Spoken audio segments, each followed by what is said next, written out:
Tourist family மே 1க்கு release ஆக போகுது. ரொம்ப எக்ஸைட்டடாக இருக்கேன். இது என்னோட 2வது படம். எல்லாமே புதுசாக இருந்தது. ஒரு புது இண்டஸ்ட்ரி, புது லாங்குவேஜ், டீமாகவும் எல்லாரும் பயங்கர கோஆப்ரேட்டிவாக. ஃபஸ்ட் இந்த படம் பண்ணணும் ஒரு இது வந்தது அபி ப்ரோவோட நரேஷன் தான். இந்த அவருக்கு இந்த படத்து மேலே எவ்வளோ கான்ஃபிடென்ஸ் இருந்தாங்களோ அந்த கான்ஃபிடென்ஸ் அப்படியே நம்ம மேலே ஸ்ப்ரெட் பண்ண மாதிரி இருந்துச்சு. அது மாதிரி நான் தான் செட்டில் ரொம்ப டென்ஷனாக இருந்தேன். நான் வெளியில் காட்டலாம், ஏன்னா லாங்குவேஜ் ப்ராப்ளம்னால தான், வேறு எதுவும் இல்லை. ஆனால் அந்த ஒரு ஃபீல் எனக்கு கொடுக்காம ரொம்ப சப்போர்ட்டிவாக இருந்த இந்த அபி ப்ரோ மட்டும் இல்லைன்னா இந்த கேரக்டர்னால பண்ண முடியாதுன்னு நான் நினைக்கிறேன். அது மாதிரி 2வது படம் சசி சார் கூடயும் சிம்ரா மேம் கூடயும் எல்லாரும் கூடயும் ஒர்க் பண்ண முடிஞ்சதில் பயங்கர சந்தோஷமாக இருக்கேன். எனக்கு தோணுது ஃபஸ்ட்டு எல்லாருக்கும் ஆவேசம் மாதிரி ஒரு ஃபஸ்ட்டு படம் கிடைக்காது. ஸோ அதை மாதிரி எல்லாருக்கும் டூரிஸ்ட் ஃபேமிலி மாதிரி ஒரு செகண்ட் படமும் கிடைக்காது. அதில் நான் ரொம்ப பிளஸ்டாக இருக்கேன். Thank you all. தேங்க்யூ. எல்லோருக்குமே வணக்கம். எனக்கு இந்த மேடை ரொம்ப ரொம்ப முக்கியமான மேடை. ஏன்னா ஈசனில் வந்து ஜில்லா விட்டு ஜில்லான்னு ஒரு பாட்டு, அதை வச்சுக்கிட்டு நானும் ஜேம்ஸ் சாரும் வந்து சார் இது அந்த படத்துலேருந்து எடுத்துட்டாங்க, நாங்கள் எந்த படத்துக்கு எழுதணுமோ அந்த படத்துலேருந்து எடுத்தாச்சு. இது நிறைய முறை நீங்கள் கேட்டிருப்பீங்க, ஆனால் இந்த ஸ்டேஜில் நான் சொல்லணும், அதனால நான் மறுபடியும் சொல்கிறேன். அதுக்கப்புறம் ஒரு வருஷம் கழித்து ஜேம்ஸ் சார் எனக்கு கால் பண்ணுறாரு, டே ஈசன் படத்தில் இந்த படம் பாட்டு வருது, சசிகுமார் சாருக்கு ரொம்ப பிடிச்சிருச்சு அப்படின்னாரு. எனக்கு ரொம்ப பயங்கர ஹாப்பி. அந்த மூமெண்ட் எனக்கு இன்னும் ஞாபகம் இருக்குது. ஜேம்ஸ் சார் ஸ்டுடியோவில் பாட்டு கேட்டு வேற ஒரு பாட்டுக்காக வந்துட்டு இவர் தான் இந்த பாட்டு எழுதணும்னு எனக்கு வந்து ஜேம்ஸ் சார் ஸ்டுடியோவில் வந்து சார் வந்து எனக்கு கை கொடுத்தாங்க. அந்த லிஃப்ட் வந்து நான் வாழ்க்கையில் மறக்கவே முடியாது. அதுக்கப்புறம் நிறைய பாடல் பண்ணிட்டேன், ஆனால் எனக்கு ஒரு அடையாளமாக எதுவுமே அமையாது. அது அந்த டைமில் யுவன் சார் ஸ்டுடியோவில் ஒருத்தர் வராரு, ஆனால் நான் படம் பண்ணும்போது கண்டிப்பாக நீங்கள் தான் பாட்டு எழுதுவீங்கன்னு ஒரு கேரக்டர் சொல்லுது. சரிங்க கண்டிப்பாக பண்ணலாம் நண்பா அப்படின்னு நான் பேசும்போது, அதே மாதிரி குட் நைட்னு ஒரு படம் ஆரம்பிக்கும்போது அந்த படத்தை ப்ரொடியூஸ் பண்ணி எனக்கு எல்லா பாட்டையும் கொடுத்த யுவராஜ் இந்த மேடையில் இருக்கிறது எனக்கு ஒரு பெரிய சந்தோஷம். ஏன்னா அவர் தயாரித்து என்ன வந்து ஒரு பெரிய அடையாளப்படுத்தின ஒரு பாட்டை கொடுத்த சசிகுமார் சார் இந்த படத்தில் இருக்கிறது எனக்கு பெரிய நிகழ்ச்சியாக இருந்தது. நான் அபி வந்து கதை சொன்ன உடனே நான் யார் ஹீரோன்னு கேட்கும்போது சசிகுமார்னோட மனசுக்குள்ள நான் நினச்சிக்கிட்டேன், இது ஒரு பெரிய அவருக்கு கொடுக்குற ஒரு நன்றி கடனாக நான் இந்த படத்துக்கு நான் பெருசாக வேலை செய்யணும், அது கண்டிப்பாக அது ஒரு சிறப்பான படமாக வரும். அதனால நான் அவர்கிட்ட என்ன சொன்னேன்னா, நீ சொன்னதை மட்டும் எடுத்துரு அபி, கண்டிப்பாக அது ஒரு வேற லெவல் மூவியாக வரும் அப்படிங்கிற மாதிரி நான் ரெக்வஸ்ட் வச்சேன். அபி சொன்ன மாதிரி சொன்னவ தாண்டி 2 மடங்கு சூப்பராக எடுத்திருக்காப்ல. ஏன்னா நிறைய பேர் கதை நேரேஷன் பண்ணுவாங்க, ஆனால் ஸ்டோரி விஷுவலாக பண்ணும்போது ஏதாவது ஒரு சின்ன தப்பு நடந்துடும், ஆனால் அந்த தப்பு கண்டிப்பாக இதில் நடக்கலைங்கிற ஒரு நம்பிக்கை எங்களுக்கு பெருசாக இருக்குது.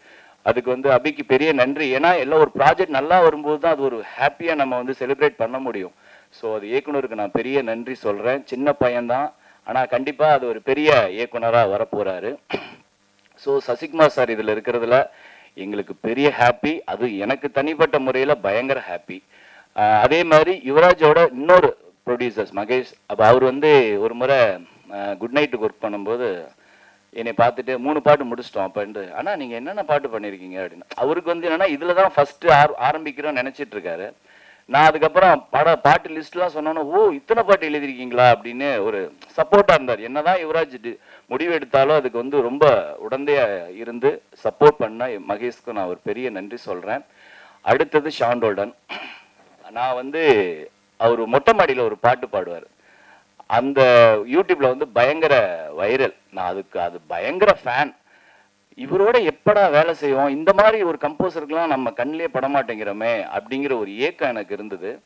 நாங்கள் வந்து முதல் முறையாக தீரன்லேயே நாங்கள் வேலை செய்ய வேண்டியது, அது மிஸ் ஆச்சு. நான் அப்படியே கைக்கு வந்தது அப்படியே நம்மளை கைவிட்டு போயிடுச்சேன்னு ஒரு சின்ன ஒரு ஏக்கம் இருந்தது. அப்புறம் பொன்குமார் மூலியமா 1947 வந்து ஒரு 2 பாட்டு முடித்தோம். அதுக்கப்புறம் வந்து குட் நைட் ஆரம்பிச்சது, யுவராஜ் வந்தார், அப்புறம் விநாயக் பேசணும். அப்போ வந்து ஷாண்டோல்டன் மியூசிக்னு சொன்னோன்னே எனக்கு பயங்கர ஹாப்பி. அதுக்கப்புறம் நாங்காலி சில்மாக்கா வேற ஒரு எனக்கு ஒரு பெரிய திருப்பு முனையே கொடுத்தது. அது ரொம்ப ஹாப்பியாக நான் ஃபீல் பண்ணுறேன்.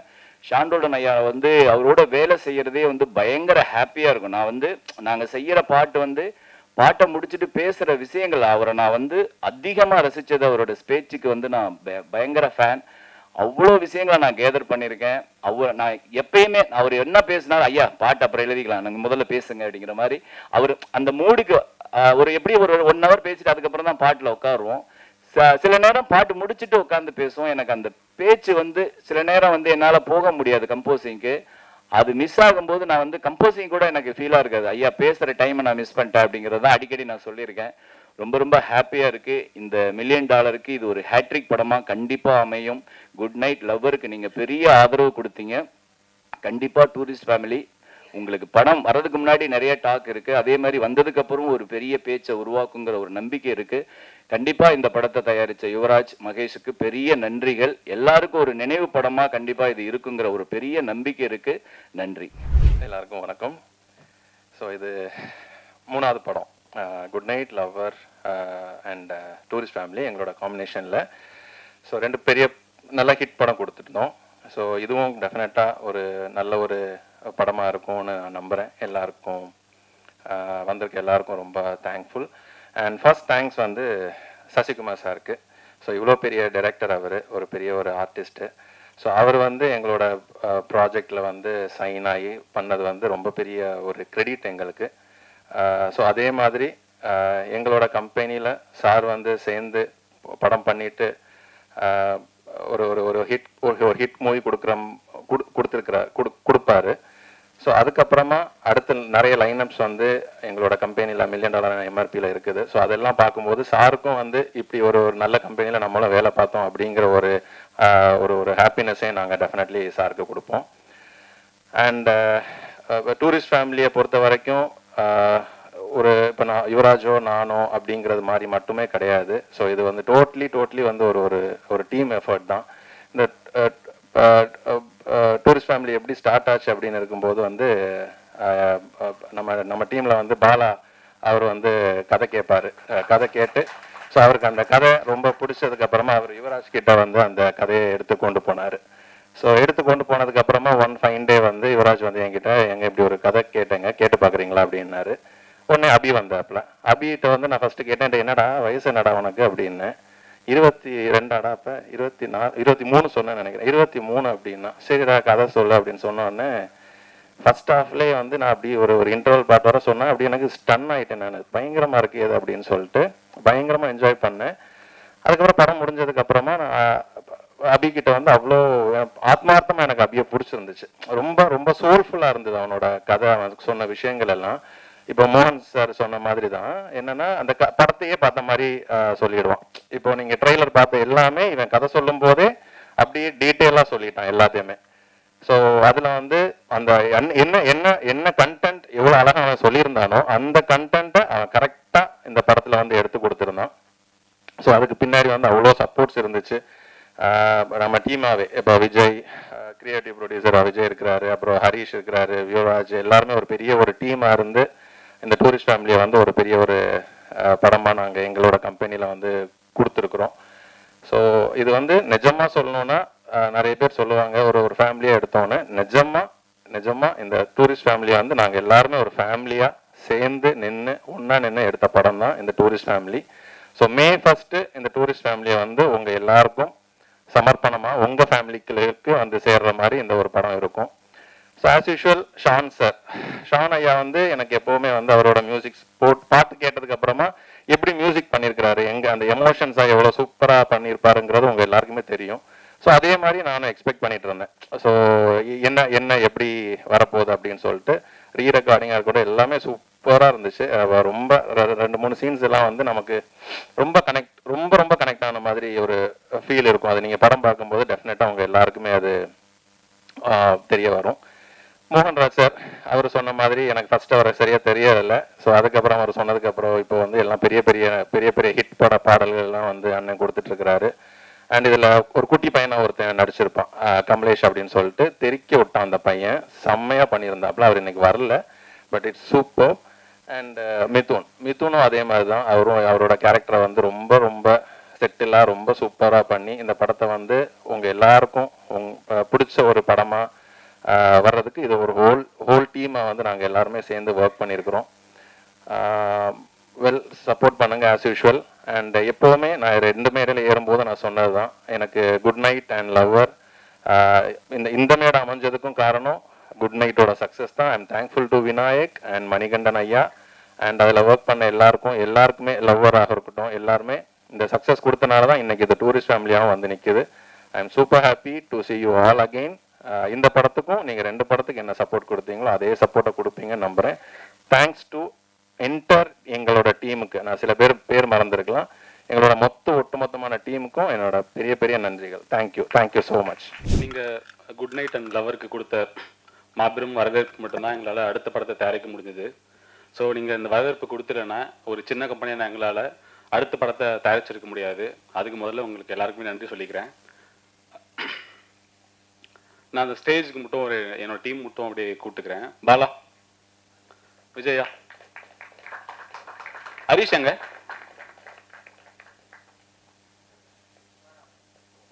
ஹரிஷ் எங்க? அப்படியே வெங்கட், நாகரன் சார் இருக்காரா?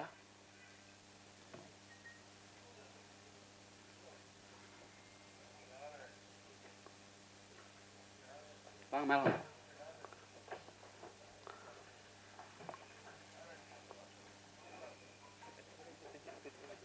அப்படி இப்படி வந்துருங்க, யாருக்கு தெரியாது.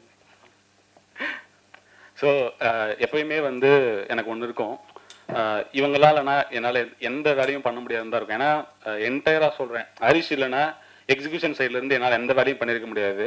லைக் இவன் இல்லைன்னா ஒவ்வொரு படத்தோட எல்லா ஷூட்டிங் டே ப்ராசஸில் அவ்வளோ ப்ரெஷர் இருக்கும், அவ்வளோ ப்ரெஷரையும் எனக்கு வராமல் என்டையராக ஹேண்டில் பண்ணுறது தான். ஸோ இவனுக்கு இந்த இடத்துல ரொம்ப நன்றி சொல்லிக்கிறேன். அண்ட் விஜய் வந்து நார்மலாகவே எனக்கு வர எல்லா பிரச்சனையும் ஒரு வால் மாதிரி இருந்து ஸ்டாப் பண்ணுறாரு. ஏன்னா கிரியேட்டிவாக இருக்கலாம், ப்ரமோஷன்ஸ் விஷயங்களா இருக்கலாம், பிஸ்னஸ் விஷயங்களா இருக்கலாம், எனக்கு என்டையரா விஜயோட சப்போர்ட் இருந்தது வந்து இந்த படத்தை வந்து இன்னும் ஈஸியாக ஒர்க் பண்ணுறதுக்கான நிறைய சப்போர்ட் இருந்துச்சு. அண்ட் பாலா தான் எங்கள் கம்பெனியில் வந்து கதைகள் கேட்பாரு. ஸோ ப்ரொடக்ஷன் கண்ட்ரோலராக வேலை பார்ப்பாரு.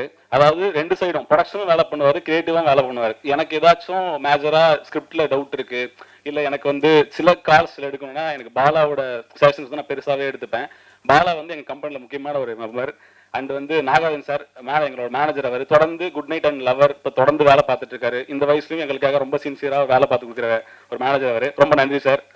அண்ட் வெங்கட் வந்து என்டையர் ப்ரமோஷன்ஸ் வந்து எங்கள் டீம்ல இருந்து ஹேண்டில் பண்ணுறான். ரொம்ப சின்ன வயசு தான், ஆனால் ரொம்ப சென்சிபிளாக, ரொம்ப பொறுப்பாக ஒவ்வொரு விஷயமும் அந்த டைமில் பண்ணி கொடுக்குறதுக்கு ரொம்ப நன்றி வெங்கட், ரொம்ப நன்றி. ஸோ இந்த டீம் இல்லைன்னா என்னால் எந்த ஒரு வேலையும் பண்ண முடியாது. ஏன்னா தொடர்ந்து 35 நாள் 40 நாளில் ஒரு படத்தை தயாரிக்கிறோம்.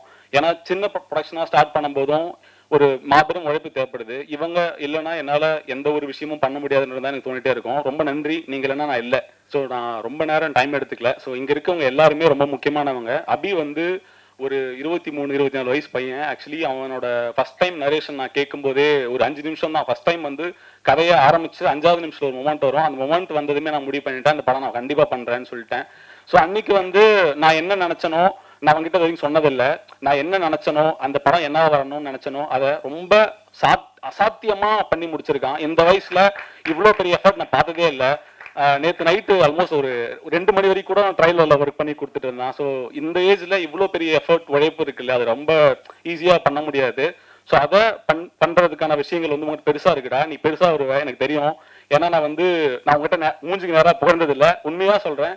ரொம்ப ஆனஸ்டாக ரொம்ப சூப்பராக ஒர்க் பண்ணியிருக்கேன். ரொம்ப பெரிய ஒர்க்குடா. இந்த படம் வந்து உனக்கு பெரிய இடத்த கொடுக்கும். இந்த இண்டஸ்ட்ரியில் உன்னை வந்து எல்லாரும் கண்டிப்பாக தேடுவாங்க நம்புறேன். சசிகுமார் சார், நீங்கள் என்ன இந்த படத்தை நாங்கள் எப்படி சார் பண்ணியிருப்போம்? ஏன்னா எங்களுக்கு இந்த ஒரு ஏஜ் கேட்டகரியில் நாங்கள் எழுதும்போதும் ஒரு அப்பா ரோல் பண்ணணும்னு முடிவு பண்ணும்போதும் எங்களுக்கு வந்து யார்கிட்ட போய் நிற்கணும்னு நினைக்கும் போதும் ஒரே மூஞ்சி தான் ஞாபகம் வந்துச்சு, சசிகுமார் சார். ஏன்னா இந்த படத்தை வந்து எத்தனை பேரால் வந்து நாங்கள் சொன்ன கதையை அவ்வளோ கன்வின்சிங்காக புரிஞ்சுக்கிட்டு பண்ணியிருக்க முடியும்னு தெரியல. நீங்கன்னா எங்களால் அந்த படம் கண்டிப்பாக பண்ணியிருக்க முடியாது சார். ரொம்ப நன்றி சார்.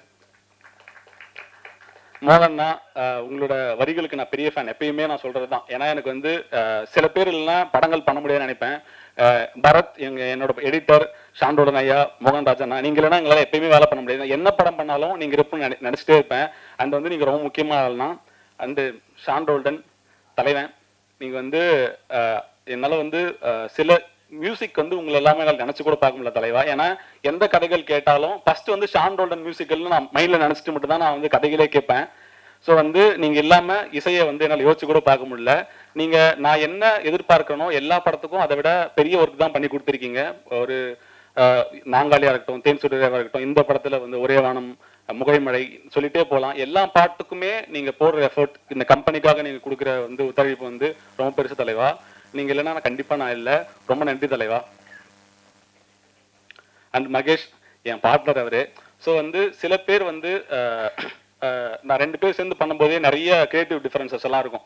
இப்போ நம்ம வந்து ஒரு படம் நம்ம பண்ணுறோம். ஸோ பண்ணும்போதும் இப்போ நான் அதை பண்ணலாமா இதை பண்ணலாமான்ற எந்த ஒரு யோசனைக்கும் எந்த ஒரு விஷயத்துக்கும் இடம் கொடுக்காத ஒரு ஆள். ஏன்னா நான் என்ன நினைக்கிறேனோ அதை அப்படியே பண்ணுறதுக்கு மகேஷ் இல்லைன்னா என்னால் பண்ண முடியாது. ஏன்னா 2 படம் முடிச்சிட்டோம், 3வது படம் பண்ணுறோம். எனக்குள்ள சடனாக சில விஷயங்கள் தோணும். இன்னைக்கு ஃபர்ஸ்ட் லுக் ரிலீஸ் பண்ணிடலாம்னு சொல்லணும். அப்போ வந்து மகேஷ் கோச்சிக்க மாட்டேன், என்ன சொல்லாமல் பண்ணிட்டான், அந்த அளவு எதுவுமே இருக்காது. மகேஷோட சப்போர்ட் இல்லைன்னா என்னால் தொடர்ந்து இயங்க முடியாது. ஏன்னா வந்து இப்போ நான் எனக்கு இருக்க சில தாட்ஸ் அந்த டைமில் பண்ணுறதுக்கு வந்து மகேஷோட சப்போர்ட் வந்து பெருசாக இருந்திருக்கு. ரொம்ப நன்றிங்க. நீங்கள் இல்லை இந்த மேடையில் தான் சொல்ல முடியும். நான் வந்து டைரெக்டாக ஃபேஸ்க்கு நேரால் சொல்கிற ஆள் இல்லை. ஸோ அதனால் இதில் நன்றியாக எடுத்துக்கோங்க. ஸோ இவங்க இன்னும் நிறைய பேர் இருக்காங்க, பேர் சொல்லப்படாத ஆட்கள் நிறைய பேர் இருக்காங்க. என்னோட எடிட்டர் பரத் வந்து டே அண்ட் நைட்டாக ஒர்க் பண்ணி அவர் வந்து இன்னைக்கு வர முடியாமல் போயிடுச்சு, வேலையில் இருக்காரு. ஸோ அவரோட ஒர்க் வந்து ரொம்ப இந்த படத்தில் மிக முக்கியமான ஒரு ஒர்க்காக இருக்கும். அவர் பண்ண ட்ரெய்லராக இருக்கட்டும், அவர் இந்த படத்துக்கு போட்ட எஃபர்ட்டாக இருக்கட்டும், அவர் கொடுத்த இந்த ஒர்க்லாம் வந்து நீங்கள் பின்னாடி பார்ப்பீங்க. ரொம்ப நல்லா ஒர்க் பண்ணி கொடுத்துருக்காரு. பரத்தை நான் மிஸ் பண்ணுறேன். And thank you Bharath. அப்புறம் இந்த படத்தை பற்றி சொல்லணும். இந்த படம் வந்து எந்த ஒரு விதத்துலையும் யாரையும் கண்டிப்பாக டிசப்பாயின்ட் பண்ணாதுன்றதை மட்டும் நான் இங்கே சொல்லிக்கிறேன். நான் ரொம்ப அதிகமாகலாம் பேசல. இது ரொம்ப ஆனஸ்டாக எங்கள் டீம் எல்லாம் சேர்ந்து உண்மையான ஒரு உழைப்பை கொடுத்துருக்கோம். இந்த படம் உங்கள் எல்லாத்துக்கும் சந்தோஷத்தை கொடுக்கும், அன்பை கொடுக்கும். இந்த படம் உங்கள் எல்லாரையும் பிடிக்கிறதுக்கான எல்லா விஷயங்களும் நாங்கள் பண்ணியிருக்கோம். மே 1ஆம் தேதி படம் ரிலீஸ் ஆகுது. நீங்கள் பார்த்துட்டு சப்போர்ட் பண்ணி நினைக்கிறேன். நீங்கள் குட் நைட் லவருக்கு இந்த ஆதரவு கொடுக்கலாம், நான் இங்கே இல்லை. திரும்பவும் ரொம்ப நன்றி சொல்லிக்கிறேன். தேங்க்யூ. அப்புறம் வந்து அதான்டாடி எல்லாரும் பேரும் சொல்லிட்டேன்டா. என்னன்னா வந்து படத்தோட டிஓபி, ஆர்ட் டைரக்டர், அப்புறம் குட்டி பையன் ஒருத்தன் வேலை பண்ணிருக்கான், கமலேஷ்னு ஒரு பையன் பயங்கரமாக நடிச்சிருக்கான். அந்த பையன் செம்ம ரவுண்டு வர போகிறான். அந்த பையன் அந்த வேற யாரும் பேரா சிம்ரன் மேம், அவங்களுக்கும் ரொம்ப நன்றி. இருங்க இல்லை ஆக்சுவலி என்னன்னா எல்லாருக்குமே சொல்கிறேன். நான் இங்கே ஸ்டேஜில் இருக்கிறதா உங்கள் பேரெல்லாம் சொல்லிட்டேன். பிஆர்ஓ யுவராஜ் அவர்களுக்கும் ரொம்ப நன்றி. அவர் வந்து ட்ரிப்பில் இருக்காரு. ஆமாம், டீம் இருக்காங்க சார். அவர் ட்ரிப் போயிட்டாரு, நான் கூப்பிட்டேன் வரல. அவருக்கும் நன்றி. சரிங்க சார். அதான் சார். ஸோ இந்த படம் வந்து உங்கள் எல்லாத்துக்கும் பெரிய சந்தோஷத்தை விதைக்கும் நான் நம்புகிறேன். இந்த டூரிஸ்ட் ஃபேமிலி உங்கள் எல்லாருக்கும் பிடிச்ச மாதிரி பண்ணியிருக்கோன்ற நம்பிக்கையில் நாங்கள் படத்தை மே 1ஆம் தேதி ரிலீஸ் பண்ணுறோம். பார்த்து பெரிய சப்போர்ட் பண்ணுங்கள். மறுபடியும் நன்றி. ஸோ எல்லாருக்கும் வணக்கம். என் பேர் அபிஷன் ஜீவன். நான் டூரிஸ்ட் ஃபேமிலி படத்தோட டைரக்டர். இது எங்கேருந்து ஸ்டார்ட் பண்ணுறதுன்னு தெரில. இங்கே வரும்போதே எல்லோரும் ரொம்ப பயன்படுத்தி தான் அனுப்பிச்சாங்க. கேட்குற கேள்வி கரெக்டாக சொல்லிடணும் அந்த மாதிரிலாம் சொல்லி பயன்படுத்தி அனுப்பிச்சாங்க. முதல்ல நான் எனக்கு எங்கேருந்து ஆரம்பிக்கிறதுன்னு தெரில. ஸ்கூல் படிக்கிறதுலேருந்தே ஃபில்ம் மேக்கிங் மட்டும்தான் எனக்கு தெரியும்னு சொல்லி நம்பி வாழ்ந்துக்கிட்டு இருந்தேன். அண்ட் ஒரு பாயிண்ட்டுக்கு மேலே நான் யார்கிட்டையும் ஒர்க் பண்ணதில்லை. எனக்கு வந்து பெருசாக கான்டாக்ட்ஸ் இல்லை அண்ட் வயசும் கம்மி. அந்த பாயிண்டில் நான் ஒரு கதை எடுத்துகிட்டு போனோன்னே எந்த ஒரு எதிர்பார்ப்பும் இல்லாமல், லைக் ஓகே இவனுக்கு வந்து இவன் யார்ட்டையும் ஒர்க் பண்ணல, இவனுக்கு வயசு கம்மியாக இருக்குது, எந்த ஒரு விஷயமே பார்க்காம முதல்ல இந்த படம் கொடுத்த யுவராஜ் அண்ணா அண்ட் மகேஷ் அண்ணா, தேங்க்யூ ஸோ மச். நீங்கள் 2 பேரும் அன்றைக்கி என்ன நம்பலன்னா நான் இன்னைக்கு இங்கே இல்லை, அதுதான் உண்மை. அண்ட் எனக்கு வந்து நான் இந்த பிச்சிங் ப்ராசஸ் அப்போது பாலாண்ணா, நான் உங்களை டார்ச்சர் பண்ணியிருக்கேன். உங்களை டார்ச்சர் பண்ணி இந்த கதையை கேளுங்கன்னு சொல்லி இது பண்ணியிருக்கேன். நீங்கள் கதையை கேட்டு எனக்கு அன்னைக்கு பாலாண்ணா ஒரு விஷயம் சொன்னார். இது வந்து ஒரு ப்ரொடக்ஷனாக ஓன் பண்ணி பண்ணுற படம் அப்படின்னு தான் சொன்னார் என்கிட்ட. ஏன்னா இது எந்த அளவுக்கு நம்ம ஹீரோஸ் ஒத்துப்பாங்க அப்படின்னு எனக்கு தெரியல. ஒரு ப்ரொடக்ஷன் தான் ஓன் பண்ணி பண்ண முடியும். என்ன நடந்தாலும் பரவாயில்ல, நான் ப்ரொடியூசர்ஸ் கிட்ட அந்த கதையை ஒன்று சொல்ல வச்சிடுறேன் அப்படி சொல்லி தான் உட்கார வச்சாரு. சொன்னேன் உடனே யுவராஜ் அண்ணா ஃபர்ஸ்ட் ஹாஃப் முடியும் போதே என்கிட்ட சொல்லிட்டாரு, இந்த படம் நம்ம பண்ணுறோம் அப்படின்னாரு. எனக்கு அது இன்னும் நம்பவே முடியல அந்த பாயிண்ட்டை. ஸோ அங்கேருந்து அடுத்த கட்டம் நாங்கள் போகும்போது ஹீரோஸ் அப்படின்னு வரும்போது நாங்கள் சசிகுமார் சார்கிட்ட போனோம். சசிகுமார் சார் வந்து கதை சொல்லும்போது எனக்கு எந்த ஒரு ரியாக்ஷனுமே கொடுக்கல. லைக் ஒரு ரியாக்ஷன் கொடுக்கல. நானும் அப்படி சொல்கிறேன் இப்படி, ஏன்னா இது வரைக்கும் என்கிட்ட வந்து எல்லாரும் சொன்னதுன்னா நீங்கள் நரேஷன் நல்லா பண்ணுறீங்க அப்படின்னு சொன்னாங்க. ஸோ அந்த கான்ஃபிடன்ஸ் வந்து நான் போய் சசி சார்கிட்ட நரேட் பண்ணேன். ஸோ நான் போனோடனே சார் இப்படி ஓப்பன் பண்ணா அப்படின்னு சொல்லி ஆரம்பிக்கிறேன். அவர் அப்படின்னு சொல்லி உட்காந்துருக்காரு. நானும் கத்துறேன், பாடுறேன், ஆடுறேன். அவர் அசரவே இல்லை. சரி என்னடா இவர் இதுக்குமே சிரிக்க மாட்டேங்கிறாரே அப்படின்னு சொல்லிட்டு ஒரு பாயிண்ட்ல என்னன்னா படத்துல ஒரு பயங்கரமான காமெடி சீன் இருக்கு. இது வந்து சிரிக்காத ஆளே கிடையாது, இந்த ஜோக்கு எப்படி ஒரு சிரிச்சுதான் ஆகணும் அப்படின்னு சொல்லிட்டு நான் ஃபுல் கான்ஃபிடன்ஸ்ல அப்படியே சொல்றேன், சார் அப்படி பண்ணி ஓப்பன் பண்ண நடக்குது சார் அப்படின்ற அவரு நல்ல சிரிப்பா இருக்கு அப்படின்னாரு. எனக்கு அங்கேயே வந்து ஒரு செகண்ட் சரி ஓகே இவருக்கு பிடிக்கலையா என்ன அப்படின்னு தெரியல. நான் அதுக்கப்புறம் வந்துட்டேன், ஈவினிங் கொஞ்சம் டல்லா தான் இருந்தேன். அப்போ யுவராஜ் நான் கால் பண்ணாரு, சசி சார் வந்து ஓகே சொல்லிட்டாரு அப்படின்னாரு. எனக்கு தலைகாலு புரியல, ஓகே இதெல்லாம் நடக்குதா உண்மையிலேயே அப்படின்னு சொன்னேன். அங்க இருந்து அடுத்த கட்டம் எல்லாருமே, அதாவது ஒரு டீமை செட் பண்ணி கொடுக்கறது அது இருக்குல்ல, அது வந்து எனக்கு இப்போ டூரிஸ்ட் டீசர் வந்து பயங்கர ரீச் ஆச்சு. அதை வந்து கொண்டு போய் சேர்க்கறதுக்கு காரணம் இப்படி ஒரு ப்ரொடக்ஷன் ஹவுஸ் இல்லைன்னா அது நடந்திருக்காது. எனக்கு எல்லாமே டீம்ல இருந்து எல்லாமே பெஸ்ட் மட்டும் தான் கொடுத்துருக்காங்க. Starting with Shaan sir. Shaan sir உங்களோட மியூசிக் இல்லைன்னா இந்த படம் கிடையாது, அது வந்து நான் எல்லா இடத்துலையும் சொல்லுவேன். இந்த படத்துல எனக்கு என்ன அப்ரிசியேஷன் வந்தாலும் அது 50% நான் ஷான் சாருக்கு கண்டிப்பா நான் அதை கொடுத்துருவேன். ஏன்னா பயங்கரமான ஒரு ஒர்க் இந்த படத்துல பண்ணியிருக்காரு. சாரோட பெஸ்ட் ஆல்பமா இது கண்டிப்பா இருக்கும். அண்ட் மோகன்னா உங்க லிரிக்ஸ் எனக்கு நிறைய டைம் வந்து சிலுத்து போயிருக்கு, நீங்க சொல்றதெல்லாம் கேட்டு சில டைம் புரியாமலும் இருந்திருக்கு. இந்த முகைமலைன்ற மேட்டர்லாம் எனக்கு என்னன்னே புரியல. ஸோ அது பேசிட்டு இருக்கும்போது ஷான் சார் வந்து டியூன் போடுறாரு, அப்படின்றாரு.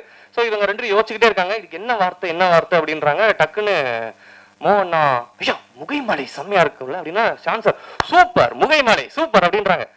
முகைமலை என்னது அப்படின்னு சொல்லிட்டு நான் சார் இந்த முகைமலைன்னா என்ன சார் அப்படின்னா அப்பதான் சொல்றாங்க முகைமலைன்னா மொட்டு மலை அப்படின்றாங்க. அதாவது அந்த மொட்டு மலையில அவர் நினைக்கிறாரு அப்படின்றோன்னா ஆஹா அருமையா இருக்கே அப்படின்னு சொல்லிட்டு எனக்கு இந்த மாதிரி நிறைய விஷயங்கள் வந்து, அதாவது ஒரு தமிழ் டீச்சர்ஸ் இருக்காங்க இல்லையா அவங்க கூட இருக்கிற மாதிரி தான் இருக்கும். அது நிறைய விஷயங்கள் கற்றுக் கொடுப்பாங்க. எனக்கு சில விஷயம் தெரியலையே அப்படின்றதெல்லாம் இல்லை, எனக்கு எல்லாமே கற்றுக் கொடுப்பாங்க. ஷான் சார் வந்து எனக்கு எந்த அளவுக்கு கம்ஃபர்டபுள்னா நான் அவர்கிட்ட என்ன வேணா கேட்கலாம்.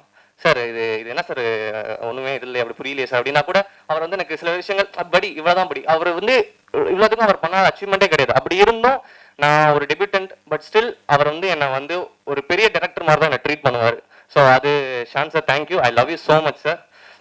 அடுத்ததா சிம்ரன் மேம் தேங்க்யூ. உங்களை மாதிரி ஒரு சீனியர் பர்ஃபார்மர் கூட நாங்கள் ஒர்க் பண்ணது ரொம்ப சந்தோஷமா இருக்கு. And again Mithun and Kamlesh.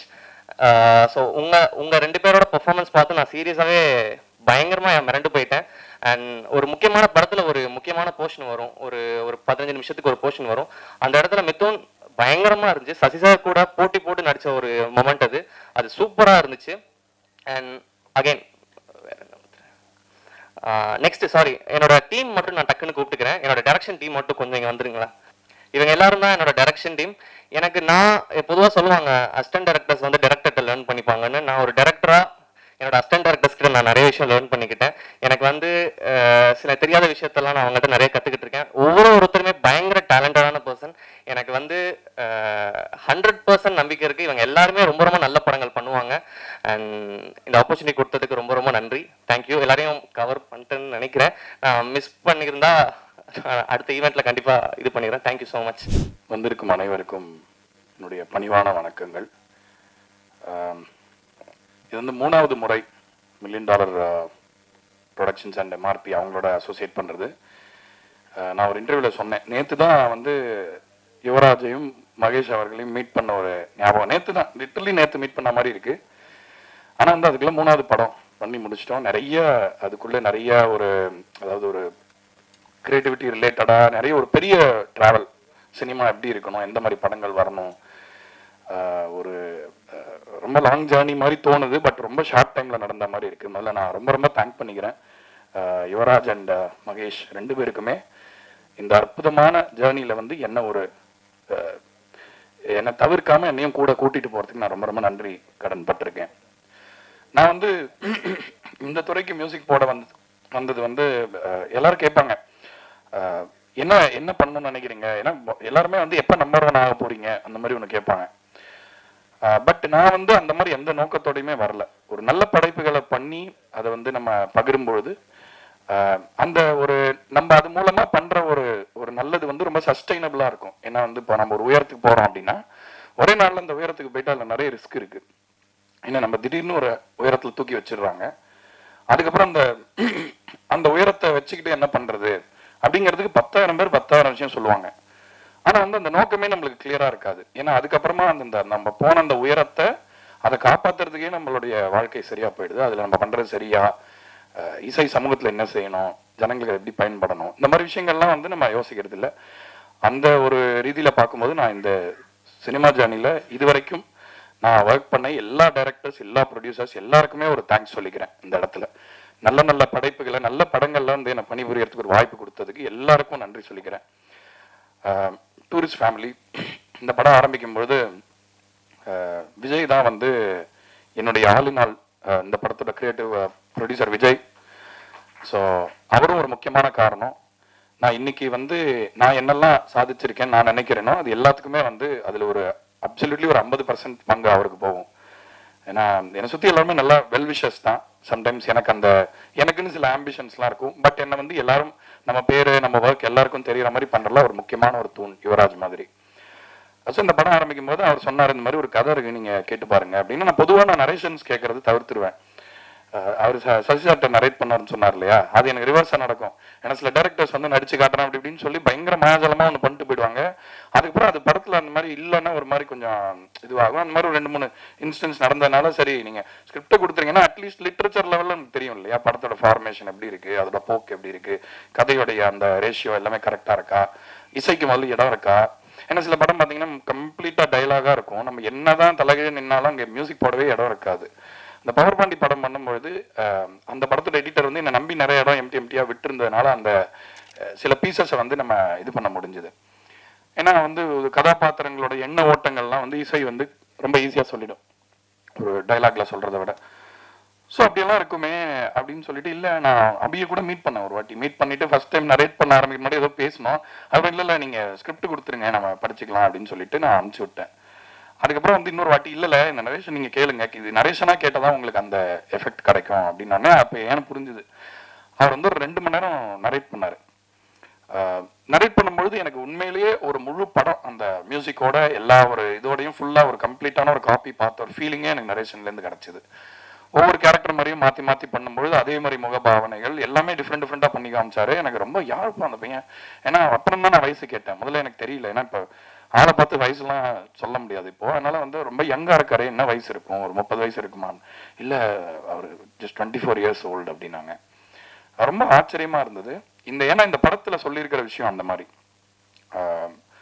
அதாவது வந்து இப்போ பொதுவா வந்து நல்ல படங்கள் எடுக்கணும் அப்படின்னா அதாவது நல்ல கதாபாத்திரங்கள், ஒரு நல்ல டிராமா இருக்கணும், ஒரு குடும்ப வேல்யூஸ் பேசுறது அப்படிங்கிறத காட்டிலும் ரொம்ப வந்து ஒரு ஒரு ஒரு ஒரு ஹைப்பர் மேஸ்குலைன் ஹீரோயிசம் வந்து எப்பயுமே ஒரு இது இருக்கு, ஒரு ரசிகர் கூட்டங்கள் இருக்கு, அதை சுற்றி ஒரு ஹைப் இருக்கு, ஒரு பில்டப் இருக்கு. அந்த படங்கள் வந்தா அதோடைய தாக்கம் கண்டிப்பாக நம்மளால ஃபீல் பண்ண முடியுது. ஆனால் ஒரு முதல் படம் எடுக்கும் பொழுது இவ்வளவு ஒரு பொறுப்புணர்ச்சியோட ஒரு மாதிரி ஒரு அதாவது ரசிகர்களுக்கு உண்மையா பண்றது என்னங்கிறதா நான் சொல்றேன். அதாவது வந்து நம்ம ஒரு கட்டமைப்புக்குள்ள இயங்கிறது வேற, ஆனா ஒரு டைரக்டரா என்னோட வாய்ஸ் என்ன அப்படின்னு ஒரு ஃபர்ஸ்ட் படத்துலயே நிறைய டைரக்டர்ஸ்க்கு தெரியுமான்றது டவுட் தான். சம்டைம்ஸ் டவுட் எல்லாம் வரும். அந்த மாதிரி ஒரு டவுட்டே இல்லை, அவ்வளோ ஒரு கிளாரிட்டியோட நரேட் பண்ணாரு. So Abhi, thank you so much for Tourist Family. என்ன அந்த படம் உண்மையில ஹீல் பண்ணிச்சு. இந்த படத்துல வேலை பண்ணது வந்து நான் கிட்டத்தட்ட என்னுடைய ஒரு பிளெஸ்ஸிங்காக பார்க்குறேன். அண்ட் சசிகுமார் சார், நான் ரொம்ப வருஷங்களா அவரை பல பரிமாணங்கள் ஒரு இயக்குனரா, நடிகரா நிறைய விஷயங்கள்ல பார்த்து ரொம்ப ரசிச்சிருக்கேன். பட் அந்த கொலாபரேட் பண்ற ஆப்பர்ச்சுனிட்டி வரல. அது டூரிஸ்ட் ஃபேமிலிக்காக நடந்திருக்கு அப்படிங்கிறது வந்து ரொம்ப ரொம்ப ரொம்ப சந்தோஷமா இருக்கு. மோகன்ராஜன் ஐயா வந்து ஆக்சுவலா நீங்க அந்த ஈசன் படத்துல அந்த வாய்ப்பு கொடுத்துருக்கலன்னா இன்னைக்கு நாங்க இந்த பாட்டெல்லாம் பண்ணிருப்போமான்னு தெரியல. அதனால கண்டிப்பா அதுல உங்களுக்கு ஒரு பெரிய பங்கு இருக்கு எனக்கு அவர் கிடைச்சதுல. அண்ட் அந்த டீசர்ல வந்து அவரோட ஒரு ரியாக்ஷன் கொடுப்பாரு. அந்த பையன் அந்த செருப்பை போட்டுட்டு அந்த போகும்போது அவர் ரொம்ப புதுமையான ஒரு ரியாக்ஷன் கொடுத்திருந்தார். நான் அந்த மாதிரி பார்த்ததே இல்லை இது வரைக்கும். ரொம்ப புதுசா ஒரு பெர்ஃபார்மன்ஸ் பண்ணியிருக்காரு. சசிகுமார் சாருக்கு இந்த படம் ரொம்ப ஸ்பெஷலா இருக்கும்னு நான் கண்டிப்பா நான் ஒரு கான்ஃபிடென்ட்டா சொல்லுவேன். ஏன்னா ஐ திங்க் சில பேர் வந்து நம்ம என்னன்னா இப்போ ஒரு அசெட்ஸ் நம்ம கிட்ட இருக்கும்போது அவங்க ஏன்னா இப்போ அவர் ஏற்கனவே பண்ண சில படங்கள் பார்த்து அதே மாதிரி கதைகள்லாம் சம்டைம்ஸ் போகும். இப்போ நம்மளுமே வந்து இப்போ $1 மில்லியன் பண்ணும்போது நம்ம ஒரு மாதிரி அந்த ஒரு டைமென்ஷனை மாற்ற ட்ரை பண்றோம். பட் ஏற்கனவே நம்ம பண்ணி ஏதாவது ஹிட் ஆயிடுச்சுன்னா அதே மாதிரி தான் கேட்பாங்க. அந்த மாதிரி பார்த்தபோது எனக்கு அப்படியே ஒரு டிஃப்ரெண்டான படத்தை முதல்ல பார்த்த ஒரு ரசிகன்ற முறையில் நான் ரொம்ப பிரமிச்சேன். ஆக்சுவலாக சார் உங்கள் பர்ஃபார்மன்ஸ் ரொம்ப என்ஜாய் பண்ணேன். உங்களுக்கு கண்டிப்பாக ஒரு பெரிய ஒரு ஸ்பெஷல் படமாக எல்லா ரீதியிலுமே இருக்குன்றதை நான் நம்புகிறேன் சார். அதே மாதிரி என்னுடைய நான் உடல் தான், என்னோட உயிர் அங்க உட்கார்ந்துருக்கு கருப்பு சட்டை போட்டுக்கிட்டு மோகன்ராஜன். அவருடைய தமிழ் வந்து இந்த காலத்து இளைஞர்களுக்கு வந்து ரொம்ப ஒரு அவசியமான ஒரு விஷயம் அவர் பண்ணிட்டு இருக்காருன்னு நினைக்கிறேன். ஏன்னா வந்து புதுமைன்னா நம்ம என்ன பண்ணுவோம்னா ஆப்போசிட்டா அதை பண்றதுன்னு நினைச்சிட்டு இருக்கோம். புதுமைன்றது ஒரு தொடர்ச்சி தானே இல்லையா? ஏன்னா இப்போ ஏதாவது ரொம்ப இப்போ முகை மழைன்னு சொன்னார்ல, அந்த மாதிரி இப்போ ஏதாவது சொன்னா முகை மழையா ரொம்ப வைபா இல்லையா ப்ரோ அப்படி இப்படின்னு வானுங்க. நான் என்ன கேட்குறேன்னா, தமிழ் இண்டஸ்ட்ரியில படம் பண்ணி ஒரு தமிழ் அழகான தமிழ் வார்த்தை எழுதுறதுக்கு கூட இங்கே இடம் இல்லையா என்ன? ஸோ அதனால அந்த விஷயத்துல என்னோட ஒரு ஸ்ட்ராங்கா அதை நம்பி, இல்ல நம்மளும் வந்து தங்கிலீஷ்லாம் பண்றோம், ஆனா தமிழ் பாடல்களுக்கும் இடம் இருக்கணும். தமிழ் நம்ம காதில் வேணும்ல. என்ன ஒரு செம்மையான மொழியை வந்து நம்ம அதுக்குள்ள பிறந்துட்டு அந்த மொழியே தெரியாம ஒரு ஒரு சின்ன ஒரு நான் கூட வித்தியாசமே தெரியும். சில அன்பு அப்படின்வாங்க, ரொம்ப அன்பு ஜாஸ்தியா போயிடுச்சுன்னா அப்படி ஆயிடும்னு நினைக்கிறேன். ஸோ அந்த மாதிரி ஒரு தமிழ் வந்து இன்னைக்கு நம்ம இளைஞர்கள்ட்ட போய் சரியா ரீச் ஆகலையா என்ன அப்படின்ற ஒரு ஒரு ஒரு விஷயத்த வந்து ஒரு இந்த மாடர்ன் மியூசிக்ல பூர்த்தி பண்றதுக்கு ஒரு பர்ஃபெக்டான ஆள் எனக்கு அமைஞ்சிருக்காரு. யுவராஜ்க்கும் நன்றி சொன்னேன்னா, குட் நைட் பண்ணும்போது நான் எல்லா பாட்டுமே அவர் எழுதிட்டோன்னு சொன்னேன். ஏன்னா நான் வந்து அவரை ரசிக்க ஆரம்பிச்சிட்டேன். ஆக்சுவலா 1947 முடிச்சுட்டு ஒரு செம்மையா ஒரு பீஸ் மாத்திருக்கு, இதை விட்டுறக்கூடாது அப்படின்னு ஒரு இது. அதுக்கப்புறம் அது தொடர்றது வந்து அவ்வளவு சந்தோஷமா இருக்கு. மோகன்ராஜன் மீட் பண்ணனாலே நம்மளுக்கு இந்த ஒர்க் அப்படின்றதே தூக்கி நான் மைண்ட்ல போட்டு அப்படியே வெளியே போட்டுருவேன். போனா நானு அபி மோகன் ஐயா உட்காருவோம். உட்காந்துட்டு யாராவது சிசிடிவி கேமரா வச்சு ப்ரொடியூசர்லாம் பார்த்தாங்கன்னா தெரியும், ஐயோ இவனுங்களை நம்பியா விட்டுருக்கோம் அதெல்லாம் அப்படின்னு. ஸோ அவ்வளோ ஒரு மகிழ்ச்சியா இருக்கும். ஏன்னா வந்து ஆர்ட் வந்து ஒரு மகிழ்ச்சியை வந்து நம்ம ஒரு மகிழ்ச்சி தான் மகிழ்ச்சியை கொடுக்க முடியும். சில பேர் ஜாலியா பாட்டு பண்ணணும்னு சொல்லிட்டு அப்படியே பதட்டத்திலே உட்காந்துருப்பாங்க. அது எப்படி சந்தோஷத்தை கொடுக்க முடியும் அந்த மாதிரி ஒரு பாட்டு? ஸோ நம்ம மகிழ்ச்சியை தான் நம்ம கடத்த முடியும். அண்ட் கலைன்றது நம்மளோட பர்சனல் அப்சர்வேஷன் தான். அந்த மாதிரி 3 பேர் சேர்ந்து அந்த அப்சர்வேஷன் அது சேரும்போது வந்து ஒரு ரொம்ப ரொம்ப அருமையான படைப்புகள் கிடைக்கும். அண்ட் நடிச்ச எல்லாருமே, சிம்ரன் மேம், இவர் மிதுன் அவ்வளோ அருமையா பண்ணியிருக்காரு. நான் சிலதெல்லாம் சொல்லக்கூடாது, அவ்வளோ ஒரு எக்ஸ்ட்ராடினரியான ஒரு சீன் இருக்கு. ஒரு 15 நிமிஷம் சீன். ஒருத்தர் இவங்க எல்லாம் அவங்களும் போட்டி போட்டு நடிச்சிருப்பாங்க. அந்த சீன் தான் எனக்கு ரொம்ப ஃபேவரட்டான ஒரு சீன். ஒரு பெரிய சீன் ஒன்று வரும் படத்துல, நீங்க தியேட்டர்ல ரொம்ப என்ஜாய் பண்ணுவீங்க. அதே மாதிரி நிறைய இயக்குநர்கள் இப்ப பார்த்துட்டு சொன்னாங்க, எல்லாரும் பர்ஃபார்ம் பண்ணாங்க ஒவ்வொருத்தரும். சிம்ரன் மேம், இவரு, அந்த குட்டி பையன் கமலேஷ், அவன் என்ன பாடுனா பாடுறான், ஆடுனா ஆடுறான், குதினா குதிச்சிருவான் போல இருக்கு. அவ்வளோ ஒரு துடிப்பான ஒரு ஒரு ஒரு குழந்தையா இருக்கான் அவன். ஸோ வந்து இந்த படத்துல நீங்க பாத்தீங்கன்னா, இந்த போஸ்டர்லயே பார்த்துருவீங்க, ஒரு குடும்ப வேல்யூஸ் அப்படின்றது வந்து இன்னைக்கு வந்து பழைய விஷயம் மாதிரி பேசுறாங்க. அதுக்கு முற்றிலும் நான் வந்து அதுக்கு என்னுடைய கண்டனத்தை தெரிவிச்சுக்கிறேன். ஏன்னா குடும்பங்கள் தான் வந்து நம்மளுக்கு நல்ல விஷயத்த ஞாபகப்படுத்த முடியும். இப்போ என்னோட குடும்பம் இல்லைன்னு நாங்கள் இருக்க முடியாது, இந்த தொழிலையே இருக்க முடியாது முதல்ல. ஸோ நிறைய பேர் சொல்லுவாங்க குடும்பம் தானே தடுக்குது இதெல்லாம் அப்படின்னா. உண்மையிலேயே உங்க மேல அன்பு வச்சுக்கிறவங்க எப்படியாவது உங்களை ஒரு, அதாவது உங்களுக்கு நீங்க தப்பு பண்றீங்கன்னா முதல்ல அவங்க தான் உங்களை கேள்வி கேட்பாங்க, ஏன் தப்பு பண்ற அப்படின்னு. அப்போ உங்களுக்கு வந்து நல்ல நல்ல நல்ல விஷயங்கள்லாம் சொல்லி சோப் அடிக்க மாட்டாங்க. அதே நேரத்துல நீங்க உங்க வீழ்ச்சி அடையும் பொழுது நீங்களே ஓகே நான் விழுந்துட்டேன் அப்படின்னு நினைக்கும் போது உங்களை பிடிச்சி தூக்கி இப்படி நிறுத்துவாங்க. அதுதான் குடும்பம்ங்கிறது. அது மனுஷங்களுக்கு தேவையில்லையா அப்படிங்கறத யோசிங்க. குடும்ப படங்கள் வந்து பெரிய வியாபார படங்களா இங்க மாறலைன்னா ஒரு பெரிய ஒரு வேல்யூல வந்து நம்மளுக்கு ஒரு கண்டிப்பா ஒரு டெஃபிஷியன்சி வரும். இப்ப ஜென்சி பசங்களாம் அப்படி இருக்காங்க, அப்படி பேசுறாங்க, என்ன ப்ரோ புரியல கிரியலன்றீங்களா? ஏன்னா சினிமாவோட தாக்கம் வந்து கண்டிப்பா அதுல இருக்கு. அதனால அந்த ஃபேமிலி வேல்யூஸை சினிமால இருந்து கம்ப்ளீட்டா அழிக்கிறது, அது வேணாம்னு சொல்றது வந்து நம்ம ஒரு இண்டஸ்ட்ரியா நம்ம அதை வந்து கண்டிப்பா நம்ம வச்சுக்கணும். ஸோ அந்த ஒரு ரீசனுக்காக டூரிஸ்ட் ஃபேமிலி வந்து எனக்கு ரொம்ப ரொம்ப ரொம்ப பர்சனலி ரொம்ப நான் ஜெயிக்கணும்னு நான் வேண்டிக்கிறேன். அந்த மாதிரி ஒரு ஒரு விஷயம் நான் இன்வெஸ்ட் பண்ணியிருக்கேன் அந்த படத்துல. ரெண்டாவது விஷயம் வந்து இந்த மனித, அதாவது ஒரு இப்போ தமிழ்ல படம் பண்றோம், இப்போ பேன் இண்டியாலாம் சொல்றாங்கல்ல, எல்லா மொழியிலையும் படம் பண்றாங்க. கொரியன் படம்லாம் நம்ம பார்க்குறோம். எந்த மாதிரி கொரியன் படத்தை பார்க்குறோம்னு யோசிச்சு பாருங்க. அதாவது மொழின்ற அந்த லிமிட்டேஷனுக்குள்ள இல்லாம அந்த மொழியில தான் எடுக்கிறாங்க. அந்த மொழி அந்த அந்த படத்தை லிமிட் பண்ணாம அந்த மொழியை தாண்டி இந்த மனித குடும்பத்துக்கிட்ட பேசுற படங்களை தான் நம்ம எல்லாருமே பார்க்குறோம். எந்த மொழியா இருந்தாலும் நம்ம கவலைப்படாம பார்க்குறோம். அந்த ரீதியில டூரிஸ்ட் ஃபேமிலி தமிழ் படமானு கேட்டா எஸ் தமிழ் படம் தான். ஆனா அதையும் தாண்டி நம்ம மனித குடும்பத்துக்கான ஒரு அழகான கொண்டாட்டமான அன்பு செய்தியை சொல்ல போற மிகச்சிறந்த படமா இருக்கும். மே வந்து ஒரு ஸ்பெஷலான மாசம், சம்மர் எல்லாம் இருக்கும். ஆனா எங்களுக்கு கான்ஃபிடன்ஸ் இருக்கு தட் இந்த படம் கண்டிப்பா கலெக்ஷன் நம்பர்ஸ் அதெல்லாம் அப்புறம், ஆனா ஜனங்கள் ரொம்ப ரொம்ப ரொம்ப கொண்டாட போற ஒரு படமா இது இருக்கும். இதை வந்து நான் லப்பர் பந்து பார்க்கும்போது ஃபீல் பண்ண அந்த டைரக்டர் சொன்னேன், நீங்க வந்து எதுவுமே கவலைப்படாதீங்க, எப்படி இருந்தாலும் ஓகே இந்த படம் வந்து, ஏன்னா ஃபேமிலி வேல்யூஸ் திரும்ப திரும்ப ஒர்க் ஆகுதுன்றதை நம்ம மக்கள் காட்டிக்கிட்டே இருக்காங்க. அதனால இது இண்டஸ்ட்ரி இம்ப்ரெஸ் பண்ணணும், இந்த மார்க்கெட்ல நம்பர் 1 நம்பர் 2ன்னு சொல்லணும் எடுத்த படம் இல்லை. ரசிகர்களை மகிழ்விக்க, அவங்கள நெகிழ வச்சு, அவங்கள சிரிக்க வச்சு, சந்தோஷப்படுத்தி நல்ல விஷயங்களை கடத்துறதுக்கான படமாக தான், அந்த முயற்சியாக தான் இந்த டூரிஸ்ட் ஃபேமிலி அமைஞ்சிருக்கு. ஸோ நீங்கள் தான் இந்த மாதிரி படங்களுக்கு எப்பயுமே ஒரு ஒரு வாய்ஸ் இல்லாதவங்களுக்கு வாய்ஸாக எப்பயுமே இருக்கீங்க. அதனால் தமிழ் மீடியா வந்து அந்த விதத்தில் வந்து ரொம்ப ரொம்ப ரொம்ப ரொம்ப பெரிய ஒரு மரியாதையும் ஒரு நன்றி கடனும் எனக்கு இருக்குது. அதே விஷயத்த இந்த படத்துக்கும் நீங்கள் செய்யணும். இந்த படத்தில் ஒர்க் பண்ண மியூசிக்கில் பாடிய பாடகர்கள் பற்றி கண்டிப்பாக சொல்லணும். எஸ்பி சரண் சார் ஒரு பாட்டு பாடியிருக்காரு, விஜய் யேசுதாஸ், யுவன் சார் ஒரு பாட்டு பாடியிருக்காரு. ரொம்ப முக்கியமான ஒரு பாட்டு படத்தில் ரொம்ப நல்லா வந்திருக்கு. நான் ரொம்ப விரும்புகிற SPB sir, Ilaiyaraaja sir and Yesudas sir, அவங்க 3 பேரோட பசங்களும் அப்படியே பாடியிருக்காங்க இந்த படத்தில். அது பெரிய பிளெஸ்ஸிங்காக நினைக்கிறேன் இந்த படத்துக்கு. என்னோட அசிஸ்டன்ட் மனோஜ் கிருஷ்ணான்னு ஒருத்தர், அவர் வந்து ரொம்ப ரொம்ப வருஷமாக எனக்கு ட்ராக் பாடுவான். அந்த பையன் ரொம்ப நல்லா இருக்கும்னு இவங்களே சொல்லுவாங்க. பட் சம்டைம்ஸ் சில கம்பல்ஷன்ஸ்க்காக நம்ம சில பேர் சிங்கர் போகலாம் அது இதுன்னு பண்ணுவோம். இந்த படத்தில் அவன் பாடியிருக்கான். அது வந்து எனக்கு ரொம்ப சந்தோஷமா இருக்கு. என்னோட அசிஸ்டன்ட் அவ்வளோ பியூட்டிஃபுல்லாக பாடியிருக்கான். அந்த பாட்டை போய் கேட்டு பாருங்க, மனோஜ் கிருஷ்ணான் பேர். அப்புறம் இங்கே வெங்கட் எங்கே இருக்காரு, வெங்கட் இந்த படத்தில் அவர் ஒரு பாட்டு பாடியிருக்காரு. ஸோ அவர் ஒரு டீம் பாக்கி இல்லாமல் எல்லா டீம்லையும் வேலை செஞ்சிருக்காரு அவர். ஸோ இந்த இறகுன்ற பாட்டோட ரிப்ரைஸ் வெர்ஷன் அவர் பாடியிருக்காரு. நான் போன படத்துலையும் வேற ஒரு லாங்குவேஜில் பாடினாரு. அதுக்கும் இதுக்கும் பெரிய டிஃப்ரென்ஸாக இருக்கு. மியூசிக்னா அப்படியே ஒரு மூச்சு மாதிரி இருக்கு அவருக்கு. எப்பவுமே ஆசைப்படுறவங்களுக்கு தான் ஒரு விஷயம் கிடைக்கும். எவ்வளோ அறிவு இருந்தாலும் கிடைக்காது. ஆசைப்படுறவங்களுக்கு அது மேலே ஒரு டிவோஷன் இருக்கிறவங்களுக்கு கிடைக்கும். ஸோ உங்களுக்கு நீங்கள் இன்னும் நிறைய பெரிய பெரிய பாடல்கள் பாடணும்னு கேட்டுக்கிறேன். அதே மாதிரி இந்த பாடல்களை மிக்ஸ் பண்ண Ashwin George, John, Vivek Thomas, Balu Thankachan எல்லாருமே நீங்கள் கேட்ட எல்லா ஹிட் பாடல்களுக்கும் பெரிய உழைப்பை போடுறாங்க. அவங்களுக்கு என்ன நன்றி. என்னோட என்டையர் டீம், என்னோட அசிஸ்டன்ட் சபரி கிருஷ்ணா, அவனுக்கு ரொம்ப ரொம்ப நன்றி. ஏன்னா இந்த படத்தில் அதாவது வீட்டில் அப்பாவுக்கு பிரச்சனைன்னா அப்பாவுக்கு பிரச்சனை மாதிரி இருக்கும், ஆனால் அப்பா கூட அம்மா இருப்பாங்கல்ல, அவங்களுக்கு தான் மேஜர் அடி விழும். ஸோ அது மாதிரி நம்மளுக்கு அடி விழுறதோட அசிஸ்டன்ட்ஸ்க்கு தான் ரொம்ப இன்னும் டபுள் ஒர்க் இருக்கும். ஸோ அதெல்லாம் கொஞ்சம் கூட பொருட்படுத்தாமல் ஒரு மிட் நைட் அது இதுன்னு பார்க்காம, சின்ன பசங்க தானே பாவம், அவங்களுக்கும் வந்து ரொம்ப இந்த உழைப்பு போடும்போது சில உடல் ரீதியான கடினங்கள் இருக்கும். ஆனால் துளி கூட எதுவுமே பொருட்படுத்தாமல் இந்த படத்தில் உழைச்சிருக்காங்க.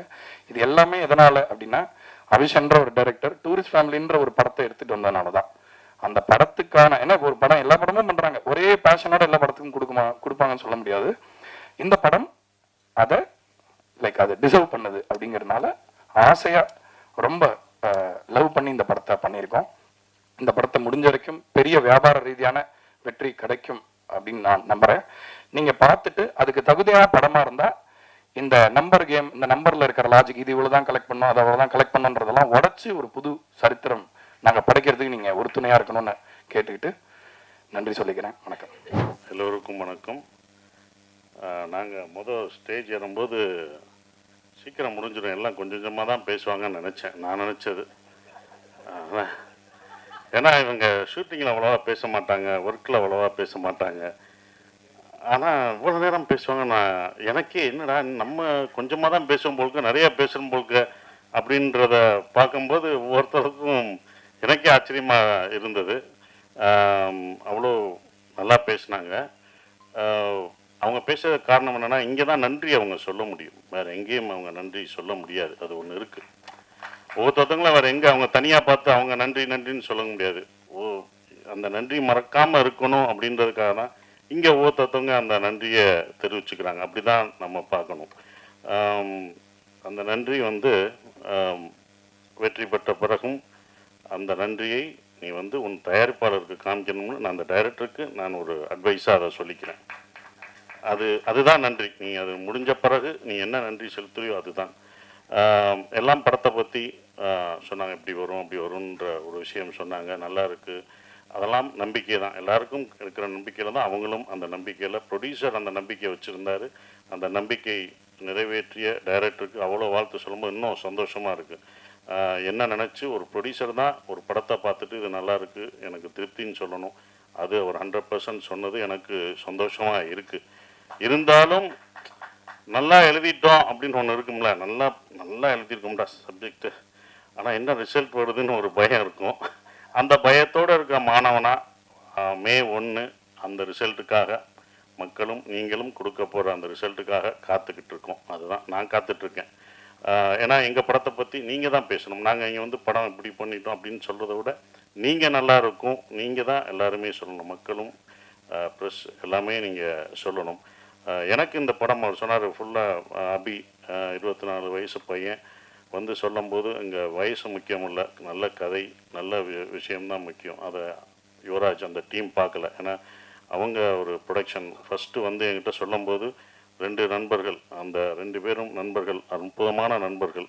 அதுவே எனக்கு பிடிச்சி போச்சு. மொதல் பாஸ், நண்பர்களாக இருக்கீங்க, இப்படி ஒரு நட்பா அப்படின்னு ஒன்று இருக்கும்ல, அந்த நட்புக்கே இந்த ஏதோ செஞ்சாகணுமே அப்படின்றது. 2வது அவங்க எடுத்த படங்கள் 2மே எல்லாருக்கும் பிடிச்ச படம், கேட்கவே தேவையில்லை, அவ்வளோ பர்ஃபெக்டாக செலக்ட் பண்ணி சொல்லுவாங்க. அப்புறம் நம்ம என்ன சொல்கிறது, நம்ம தான் அதுக்குள்ளே போகிறேன், நான் தான் இந்த படத்துக்குள்ளே நுழைஞ்சிருக்கேன். அது எனக்கு தான் பெரிய ஒரு விஷயமா நான் நினைக்கிறேன். கதை சொல்லும்போது கூட அப்படியே அந்த மியூசிக்கெல்லாம் போட்டு விட்டாப்புல, அப்படி போட்டு சார் அப்படின்னு வரும் சொல்கிறாப்புல. நான் சொல்லலை, நான் பாட்டு சீரியஸாக பார்த்தேன். கேட்டுக்கிட்டு யுவராஜ் சிரிக்கிறாப்புல, யுவராஜ் அழுகிறாப்புல, என்னடா கூட வந்த ப்ரொடியூசர் அழுகிறாப்புல. நான் அப்படி திரும்பி பார்க்குறேன், ஒரு சவுண்டு கேட்குது, என்னன்னு பார்த்தா பக்கத்தில் இருக்கிற ப்ரொடியூசர்ஸ் அதுக்கு அழுகிறாப்புல. திடீர்னு அவர் சிரிக்கிறாரு. ஓகே, இது சைடு எஃபெக்ட் கொடுக்குறாங்க உங்களுக்கு அப்படின்னு நினச்சேன். அதுக்கப்புறம் எனக்கு உண்மையிலே கதை ரொம்ப பிடிச்சிருந்தது. ஏன்னா நான் கேட்ட கதையிலே ரொம்ப நாள் ஆச்சு நான் அப்படி கேட்டு. உண்மையிலே ஒரு ஒரு கதையை முதல்ல இருந்து கடைசி வரைக்கும் எந்தவித மாற்றமும் செய்யாமல் அப்படியே இருக்கிற இதை மாற்றிக்கலாம், அப்படி மாற்றிக்கலாம், அப்படி மாற்றிக்கலாம், அப்படி எதுவுமே இல்லை. அது கரெக்டாக இருந்தது, அது கரெக்டாக தான் எடுத்திருக்காங்க. எந்த மாற்றம் இல்லாமல் செஞ்சது தான் இது அபியோட, இந்த டைரக்டரோட வெற்றியாக நான் நினைக்கிறேன். அது ஒன்று. அப்புறம் ஏன் அவர் சொன்னார், சார் ஏன் சார் நான் அவ்வளோ சொன்னேன், நல்லா பேசின பிறகு நீங்கள் ஒரு தடவை கூட சிரிக்கல, ஏடா உன்னை டிஸ்டர்ப் பண்ணா, நீ ஒரு காமெடி படம் பண்ணுற, காமெடி சொல்கிறேன்னா உள்ளுக்குள்ளேயே சிரிச்சுக்குவேன், உள்ளுக்குள்ளேயே ஆடுவேன், எல்லாமே உள்ள இன்னர் இது ஆடுவார், ஆனால் வெளியில் இல்லை, ஒன்று டிஸ்டர்ப் ஆகிடுவேன் நான் சிரித்து, அதனால் அடுத்த லைனுக்கு போகக்கூடாது அப்படின்னு சொன்னோம். அதுக்கப்புறம் தான் சிம்ரன் மேடம் இந்த படத்துக்கு, அப்போ சொல்லும் போது எனக்கு இல்லை, சிம்ரன் மேடம் நடிக்கிறாங்க அப்படின்னாங்க. சார் சிம்ரன் மேடம் கதை சொல்ல போகிறேன், இப்படி என்ன சொல்லுங்க, தான் எனக்கு ஒன்று போடுவேன், மியூசிக்கை போட்டு அப்படி இப்படி நடிச்சு காமிப்பேன், அதை அவங்களுக்கு பண்ண அவங்களுக்கு பிடிச்சிரும். அப்படியா சார், கண்டிப்பாக பிடிக்கும்டா அப்படின்னு அடுத்தவங்க ஓகே பண்ணிட்டாங்க. அவங்க ஏன் ஓகே பண்ணால் அந்த கதை, அவங்களும் இதில் வந்தது வந்து எல்லாம் கேட்டது, சிம்ரன் நீங்கள்மா எப்படி ஏன்ப்பா நாங்கள் நடிக்கக்கூடாதாப்பா சிம்ரன் மேடத்தோட, இல்லைங்க நீங்கள் கிராமம்னா கிராமத்திலே எப்படி விவசாயம் பார்த்துட்டு இருக்கோம்னா ஏன் அங்கே நடிக்கக்கூடாதா, எங்களுக்கு சிம்ரன் கிடைக்கக்கூடாதா, இது என்ன எல்லாரோடைய ஏக்கம் தான்ப்பா, அது எல்லாரும் இது பண்ணுறதுனால அதனால் எங்களுக்கு கிடைக்கக்கூடாதா, என்ன எப்படி எப்படி எப்படின்னா உங்களுக்கு என்னப்பா, அது அப்படிதான் கதை பாருங்க அப்படின்னா. அப்படிதான் சிம்ரன் மேடத்தை எல்லாம் கேட்குற கேள்வி. படம் பார்க்கும்போது உங்களுக்கு தெரிஞ்சிடும் எதுக்கு சிம்ரன் மேடம் இந்த படத்தில் எல்லாருக்கும் பிடிச்சவங்க சிம்ரன். அது கண்டிப்பாக இந்த படத்தில் அந்த குடும்பமாக உங்களுக்கு என்னையும் சிம்ரன் என் குழந்தைங்க பசங்க எல்லாத்தையும் அவங்களுக்கு அது பிடிக்கும். அவங்க அவ்வளோ பெர்ஃபார்ம் பண்ணுவாங்க. அவங்கள அதாவது என்னென்னா அவங்கள எனக்கு இன்னொன்று அவங்கள பாராட்ட வேண்டியதுனா, இப்போ வரைக்கும் அவங்க ஹீரோயினாக நடிக்கலாம், இந்த படத்துலையும் அவங்க ஹீரோயின் தான், நான் ஹீரோ அவங்க ஹீரோயின். ஸோ அவங்க எப்போவும் ஹீரோயினாக நடிக்கலாம். ஸோ அது ரொம்ப அற்புதமாக பெர்ஃபார்ம் பண்ண அவங்கள வந்து எல்லாருமே வரும்போது சிம்ரன் மேடம் கொஞ்சம் பயந்தாப்புல, டைரக்டர் சார் சிம்ரன் மேடம் இருக்காங்க, இவங்க இருக்காங்க அப்படின்னு நிறைய பயப்படுவார். ஸோ அதெல்லாம் தவிர்த்துட்டு பாஸ்கர் சார் இப்படி போய் பேசி இப்படி பண்ணு எல்லாம் சரியாயிடும் அப்படின்னு சொல்லி அப்படி தான் பண்ணது. இந்த கதை ஏன் எனக்கு ரொம்ப பிடிச்சிருந்த ஒரு விஷயம் அப்படின்னா, இது வந்து ஈழத்தமிழை பேசுகிற ஒரு இது. நான் வந்து பேசுகிறது வந்து ஸ்ரீலங்கன் தமிழ், ஈழத்து தமிழ் பேசுகிற ஒரு குடும்பம் இங்கே வந்து எப்படி சர்வே ஆகிறாங்க அப்படின்றது. இது பார்க்கும்போது உங்களுக்கு காமெடியாக தெரியும், காமெடியாக இருக்கும். எப்படின்னு யூஸ்வலாக ஸ்ரீலங்கன் படமோ ஒரு ஈழத்தமிழர் படங்கள் எடுக்கும் போதோ அது சோகமாகவும் கஷ்டமாகவும் தான் நம்ம பார்த்துருப்போம். இந்த படம் சந்தோஷமாக இருக்கும், உங்களுக்கு சிரிக்க வச்சுட்டே இருப்போம், ஆனால் உள்ளுக்குள்ளே உங்களுக்கு ஒரு விஷயத்த சொல்லிக்கிட்டே இருப்போம் அவங்க வலிகளை. அதாவது ஒரு சந்தோஷத்தை, வலியை மறைத்து தான் சந்தோஷத்தை நம்ம கொடுக்க முடியும். அந்த வலிகளை மறைத்து இந்த குடும்பம் உங்களுக்கு சந்தோஷத்தை கொடுத்துட்டே இருக்கும். அப்படி தான் வரும். ஏன் அவங்க சந்தோஷம் கொடுக்குறாங்கன்னா, அவங்க அடுத்த ஜென்ரேஷன், அவங்க குழந்தைகளுக்கு, அந்த குழந்தைகள் நம்ம பட்ட கஷ்டம், நம்ம விட்டு வந்த உறவுகளையும் நம்ம தமிழையும் நம்ம விட்டுறக்கூடாது, நம்ம குழந்தைகளை சந்தோஷமாக வச்சுக்கணும்னு அவங்க வழியை மறந்து கொடுக்கக்கூடிய படமாக அது இருக்கும். அதுதான் அவங்க வழியை மறந்து அந்த குழந்தைங்களுக்கு சந்தோஷத்தை கொடுக்குறாங்க. உலகத்தில் உள்ள எல்லா தமிழரும், இது எல்லாருக்குமே பொருந்தும், எல்லா தமிழர்களுக்கும், உலகத்தில் உள்ள எல்லா ஈழத்தமிழர்களும் அவங்க பசங்க பார்க்கும்போது, இந்த படத்தை பார்க்கும்போது நம்மளுடைய கல்ச்சரையும் நம்மளுடைய தமிழும் மறந்துட்டு நம்ம இங்கிலீஷ் பேசிகிட்டு இருக்கோம். கண்டிப்பாக தமிழ் நம்ம மொழியை கற்றுக்கணும் அப்படின்ற ஒரு 10 பேர் வந்து அப்படி வந்து மாணவர்கள் வந்தாங்கன்னா, பசங்க வந்தாங்கன்னா, அதுதான் இந்த படத்தோட வெற்றியாக நான் நினைக்கிறேன். அது கண்டிப்பாக நடக்கும் அப்படின்ற அந்த நம்பிக்கை எனக்கு இந்த படத்து மேலே ரொம்ப ஸ்ட்ராங்காக இருக்குது. எல்லாம் நம்பிக்கை தான் இருக்குது. அது மாற்றும், உலகத்தமிழர்கள் எல்லாரும் பார்ப்பாங்க அதை அப்படின்ற நம்பிக்கை இருக்குது. அவங்க ஃபேமிலியோடு கூப்பிட்டு வந்து பார்ப்பாங்க. இங்கே உள்ள மக்களும் அவ்வளோ எல்லாத்தையும் கலெக்ட் பண்ணுவாங்க. ஏன்னா இங்கேருந்து போய் அங்கே கஷ்டப்படுற அங்கே வழியாக வாழ்ந்துட்டு இருக்கவங்களுக்கும் இந்த படம் ஒரு நல்லா அவங்களை சிரிக்க வச்சுட்டே தான் சொல்லுவாங்க. எங்கேயுமே அவர் வந்து இது பண்ண மாட்டார். பட் ஃபீல் குட் மூவியாக கண்டிப்பாக இருக்கும். அவர் சொன்னார் எப்படி இந்த படத்தை இது பண்ணேன்னு நான் கேட்கும்போது அவருக்கு இன்ஸ்பயர் ஆனது தெனாலி படம். அதை அவர் சொல்ல மறந்துட்டார். தெனாலி படத்தை நான் இன்ஸ்பயர் பண்ணி தான் சார் இதை நான் எடுத்தேன். இந்த படம் பார்க்கும்போது உங்களுக்கு தெனாலி மொழி படங்களை ஞாபகப்படுத்தும் நம்புகிறேன் நான். அது கண்டிப்பாக இருக்கும். அப்படிப்பட்ட ஒரு படம் இந்த டூரிஸ்ட் ஃபேமிலி இருக்கும் அப்படின்றது. இந்த படத்தில் மலையாளத்திலேருந்து வந்திருக்காரு. அந்த மலையாள இதெல்லாம் மறந்து அழகாக என் மகனாக சூப்பராக பண்ணார். நான் உங்கள் கதை சொல்லும் போதே சொன்னேன், இதில் யாரும் நடிக்க மாட்டாங்க, எந்த ஹீரோ நீ போயிட்டு வா, எங்கே சுற்றி வந்தாலும் என்கிட்ட தான் வர முடியும். ஏன்னா இவ்வளோ பெரிய பையனா யாரும் எந்த ஹீரோ நடிக்க மாட்டாங்கன்னு நான் நினச்சேன். சில ஹீரோக்கள் நடிப்பாங்க, சிலர் நடிக்க மாட்டாங்க. அதுதான் அப்படி இது எனக்கு தான் இந்த கதை இருக்கும் அப்படின்னு நினச்சேன். அப்படி வந்தார். மிதுன் சூப்பராக இருந்துச்சான். பெரிய டைலாகு, நானும் அவனும் பேசுகிற ஒரு சீனு. அதில் வந்து ரொம்ப அற்புதமாக நான் எதிர்பார்க்கவே இல்லை. இன்னைக்கு இவ்வளோ சீன் இருக்கு, பட் என்னோட டைலாக் இருக்குது, எப்படி பேசுவார் அப்படின்னு நினச்சேன். ஆனால் அற்புதமாக பேசி இது பண்ணிட்டாப்புல. படம் பார்க்கும்போது உங்களுக்கு தெரியும். இந்த படத்தில் யோகி பாபு சார் எல்லாமே இருக்காங்க. பெரிய ஆர்டிஸ்ட்லாம் இதில் இருக்காங்க. யோகி பாபு இருக்கார், நான் இருக்கேன். எல்லாமே இருந்தாலுமே அந்த குட்டி பையன் முள்ளியாக நடிக்கிறான். அவன் தான் இந்த படத்தில் காமெடியனே. உங்களை சிரிக்க வைக்க போகிறது அந்த பையன் தான். நாங்களாம் காமெடியன், நாங்களாம் கேரக்டர் ஆர்டிஸ்ட்டு. அவன் தான் காமெடியனாக இருப்பான். அது இது பண்ண மாட்டோம். அது கண்டிப்பாக அவங்களுக்கு நிச்சயம் கொடுக்கும். அப்புறம் மியூசிக் ஷான் ரோல்டன். அது அவரோட நம்ம ஒரு படத்தில் நம்ம பாட கேட்டுக்கிட்டே இருந்தோம், அவரை பிடிக்க முடியல. அது ஒரு படம், ஒரு பாட வருவார், நான் ரொம்ப பிஸியாக இருந்தார், பாட முடியாதுன்னாங்க. ஆனால் இந்த படத்தில் எனக்கு 2, 3 எத்தனை வாய்ஸ் கொடுத்துக்கிட்டே இருக்காரு. இது பார்த்தா நம்ம அடுத்த படத்தில் ராஜ்மோகன் படத்துலையும் அவர் தான் மியூசிக்கு. வா நீ அப்போ விட்டல, இப்போ நான் பிடிச்சிட்டேன் பாரு அப்படின்ற மாதிரி தான் இருந்தது. பட் ரொம்ப ஜாலியாக இருந்தது. நாங்கள் ப்ரொமோஷன் போடுறதெல்லாம் அவரும் நானும் அழகாக சேர்ந்து போயிட்டுருக்க ஒரு விஷயம். மோகன்ராஜ் எனக்கு ரொம்ப சந்தோஷமாக இருக்குது. ஈசனில் பண்ண மோகன்ராஜ் இந்த படத்தில் முழு பாடல்களும் எழுதியிருக்காரு. அடிக்கடி அவரை பாராட்டி சொல்லும் போதெல்லாம் எனக்கு நான் ஜெயித்த மாதிரியே அப்படி இருக்கும். அவரை பற்றி சொல்லும்போது சார் தேங்க்யூன்னு சொல்கிற மாதிரி. மோகன்ராஜ் சார் அப்போவே அவர் நல்லா தெரிஞ்சிருக்குன்னு சொல்லி, இல்லை இதெல்லாம் எழுதியிருக்காரு, எனக்கெல்லாம் தெரிலங்க, இங்கே எந்த பாட்டு எழுதியிருக்காருங்க, இந்த பாட்டு எழுதியிருக்கான்னு ஷாண்டோல்னு சொல்லுவாங்க. தெரியுங்க அவர்கிட்ட, நான் அப்போ இருந்து சொல்கிறேன், பின்னாடி உட்காருங்க, முன்னாடி உட்காருங்க, முன்னாடி உட்காருங்க. இன்னைக்கு முன்னாடி உட்காந்துருக்காரு. இப்போ தான் நீங்கள் எல்லாருக்கும் தெரியுவீங்க. இந்த முன்னுக்கு வர்றதுக்கு தான் இத்தனை வருஷம் நம்ம எழுதுறதுல யார் எழுதுன்னு தெரியாது, உங்கள் முகம் தெரியும்.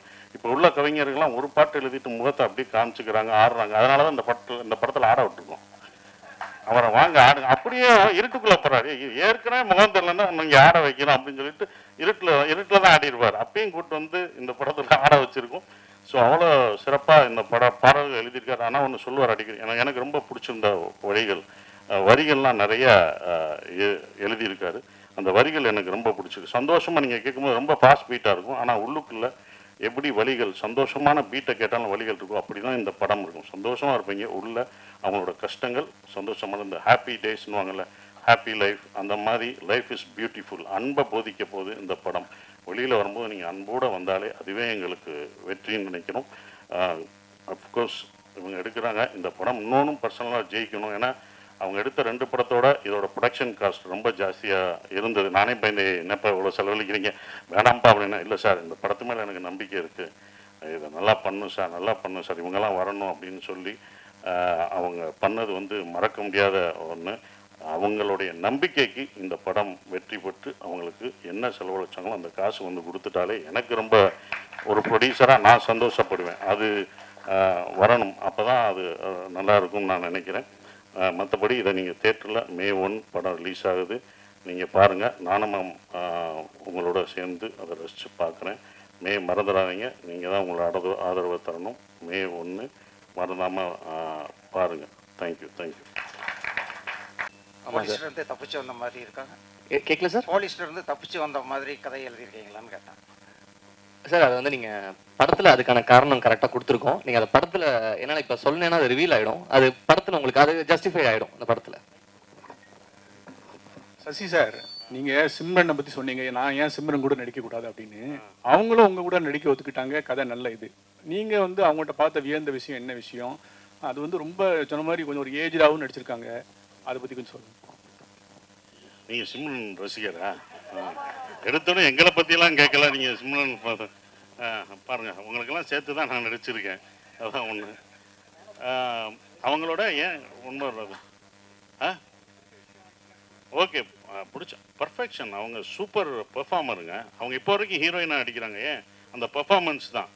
நீங்கள் ஏஜ் ஆயிடுச்சுன்னா சொல்கிறேன், அவங்களுக்கு வயசே ஆகாதுங்க. அவங்களுக்கு வயசே ஆகாது, அவங்க பெர்ஃபார்மன்ஸ் தான். இவர் சொல்லும் போதும் அந்த இலங்கை தமிழ் பேசும்போதும் எங்களுக்கு நாங்கள் ராமேஸ்வரத்தில் எடுக்கும்போது அவங்களோட கன்னத்தில் முத்தமிட்டால் ஞாபகம் இருக்கா? கன்னத்தில் முத்தமிட்டால் உங்களுக்கு எப்படி ஞாபகம் வந்துச்சு, எங்களுக்கு அது ஞாபகம் வந்துச்சுண்ணே. அதுதானே வந்துச்சு. சார் சசிகுமார் சார், அதாவது இந்த படம் வந்து அகதிகளாக வெளில வந்து அவங்க வந்து அது டூரிஸ்ட் மாதிரி என்ஜாய் பண்ணுற மாதிரி காமிச்சிருக்கீங்களா? ஏன்னா இலங்கை அகதிகள்னாலே நமக்கு ஒரு இறக்கம் இந்த மாதிரி தான் ஏற்படும். இந்த படத்தில் வந்து டூரிஸ்ட் ஃபேமிலின்னு போட்டிருக்கீங்க, இலங்கை சப்ஜெக்ட்னு சொல்கிறீங்க இல்லையா? அப்போ அவங்க வந்து ஊர் ஊராக போய் இப்போ கனடா அமெரிக்கா நம்ம தமிழர்கள் கூட அப்படி இல்லை, எல்லா ஊர்லேயும் இருக்கிறாங்க. அதை தான் சொல்லியிருக்குது அந்த படம். எப்படி அகதிகளாக வந்து ஆனால் அவங்க துன்பத்தை வெளியில் காட்டிக்காமல் சந்தோஷமாக வாழ்ந்துட்டு இருக்காங்க அப்படின்ற மாதிரி. அது நீங்கள் படம் பார்க்கும்போது தான் அதை பார்க்கணும். ஏன் வந்தாங்க, என்ன டூரிஸ்ட்டுன்னு எதை மீன் பண்ணுறோம் அப்படின்றது நீங்கள் இப்போ ரிவீல் பண்ண முடியாது. நீங்கள் இப்போ எல்லாமே ஒரு லைட்டராக தான் சொல்ல முடியும். ரொம்ப நாங்கள் வந்து உணர்ச்சிபூர்வமாக இதை ரொம்ப இன்னும் சொல்ல முடியாது. சென்சார் இருக்குது, எல்லாமே இருக்குது உங்களுக்கு.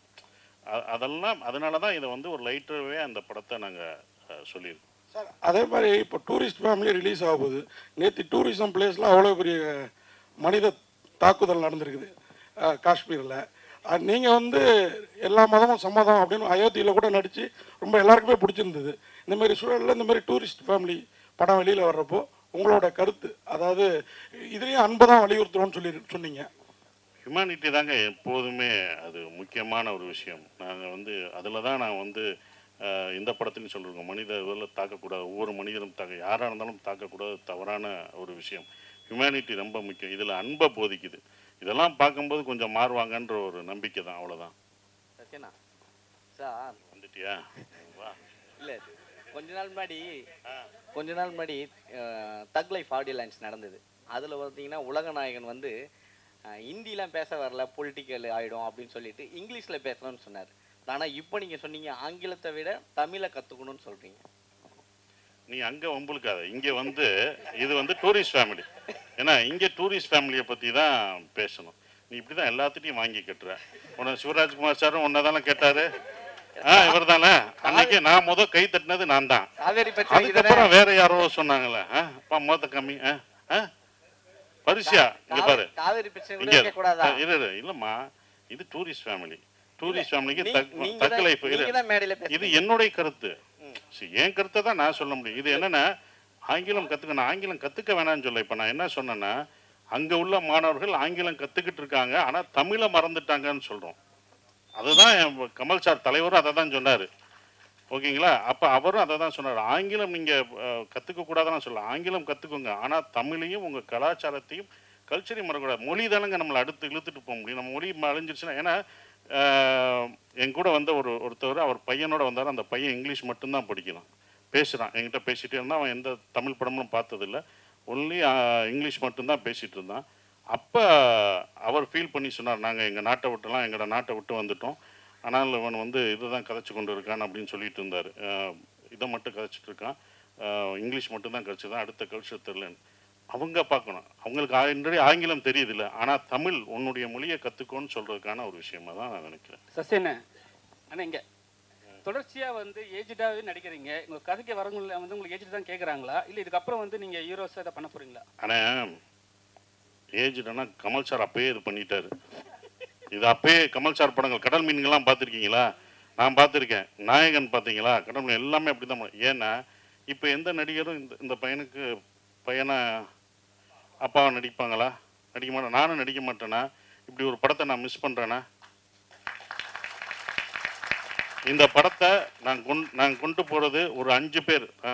அயோத்தி படம் பார்த்துட்டு, அவங்களுக்கு தெரியும் அயோத்தி படம் பார்த்து அயன் யாராவது நடிப்பாங்களா? நடிக்க மாட்டாங்க. ஏன்னா சண்டை கிடையாது, எதுவும் கிடையாது, சும்மா வண்டி ஓட்டணும், கடைசி ஒரே ஒரு வார்த்தை தான். அதுக்கு தான் அயோத்தி பார்த்துட்டு கவர்மெண்ட்டில் ஒரு இதே போட்டாங்க. எனக்கே அது தெரியாது. ஒருத்தவங்க நான் ஒரு ஃபங்க்ஷன் போகும்போது அந்த ஆஃபீஸர் சொன்னாங்க, கவர்மெண்ட்டில் சார் உங்கள் அயோத்தி உங்களுக்கே தெரியாமல் ஒரு நல்லது பண்ணியிருக்கீங்க. என்ன கவர்மெண்ட்டில் ஆர்டர் என்ன போட்டிருக்காங்கன்னா, இந்த இறந்தவங்களை கொண்டு போகிறதுக்கு இத்தனை சர்டிஃபிகேட் இருக்குல்ல, அதெல்லாம் ஈஸி பண்ணிட்டாங்க. 1 லட்சமோ 2 லட்சமோ அவங்களுக்கு மானியம் கொடுத்து இத்தனை பேர் இருக்காங்க, உங்களால் 500 பேர் உங்களுக்கே தெரியாமல், அவங்க சொல்கிறாங்க உங்களுக்கே தெரியாமல் 500 பேர் பயனடைஞ்சிருக்காங்க, நீங்கள் நல்லது பண்ணியிருக்கீங்க 500 குடும்பத்துக்குன்னு சொன்னாங்க. இது எனக்கு தெரியவே இல்லை. இது ஒரு 2 வருஷம் கழிச்சு தான் எனக்கு தெரியுது. இது ரொம்ப சந்தோஷமாக இருந்தது. அப்போ இந்த மாதிரி ஒரு படங்களில் நடிக்கிறதுக்கு நீங்கள் என்ன 70 வயசு தாத்தா வேஷம் போட்டாலும் போட்டுருவேன், அவ்வளோதான். நம்ம வேஷம் போட தானே வந்திருக்கோம், அதுதானே நம்ம வேலை. திடீர்னு காலேஜ் பையனா போவேன், அடுத்த படத்தில் காலேஜ் பையனா நடிக்க வைப்பாங்க. காலேஜ் ஒன்று அப்போ ஏன் காலேஜ் பையன் நடிச்சுன்னு கேட்பீங்களா? கேட்க முடியாது. அது நான் ரிப்பேண்ட்டுவேன், அதுக்கு தான் அது, அவ்வளோதான். Sasi sir, Sasi sir, Sasi sir, இங்க இங்க இங்க என்ன? ஐயோ, என்னண்ணே? இல்லை, சென்னை வந்து எல்லாரையும் வாழ வைக்கிற அன்னை. நீங்க மதுரையிலிருந்து சென்னைக்கு வந்து இங்க வந்து எஸ்டாப்ளிஷ் ஆயிட்டு திரும்பவும் வந்து ஊருக்கே போய் பழப்பு நடத்துறீங்களே, என்ன காரணம்? அப்புறம் இந்த இயற்கை விவசாயத்தை மேற்கொண்டு வரீங்க, அதுக்கு என்ன காரணம்? அதுக்கப்புறம் வந்து ஸ்டுடியோ ஒன்று நீங்களும் சமுத்திரக்கனியை கட்டுறது தான் முன்னாடி சொன்னீங்க. இந்த 3 கேள்விக்கு வரிசையா பதில் சொல்லுங்க. இது வேணாம், ஒரு கேள்விக்கே ரொம்ப தாகாது நீங்கள். ஆனால் முதல் கேள்வி வந்து சென்னையில் வந்து இது பண்ணுறோம், என் சொந்த ஊர் அதானே, என் வீடு அதுதானே.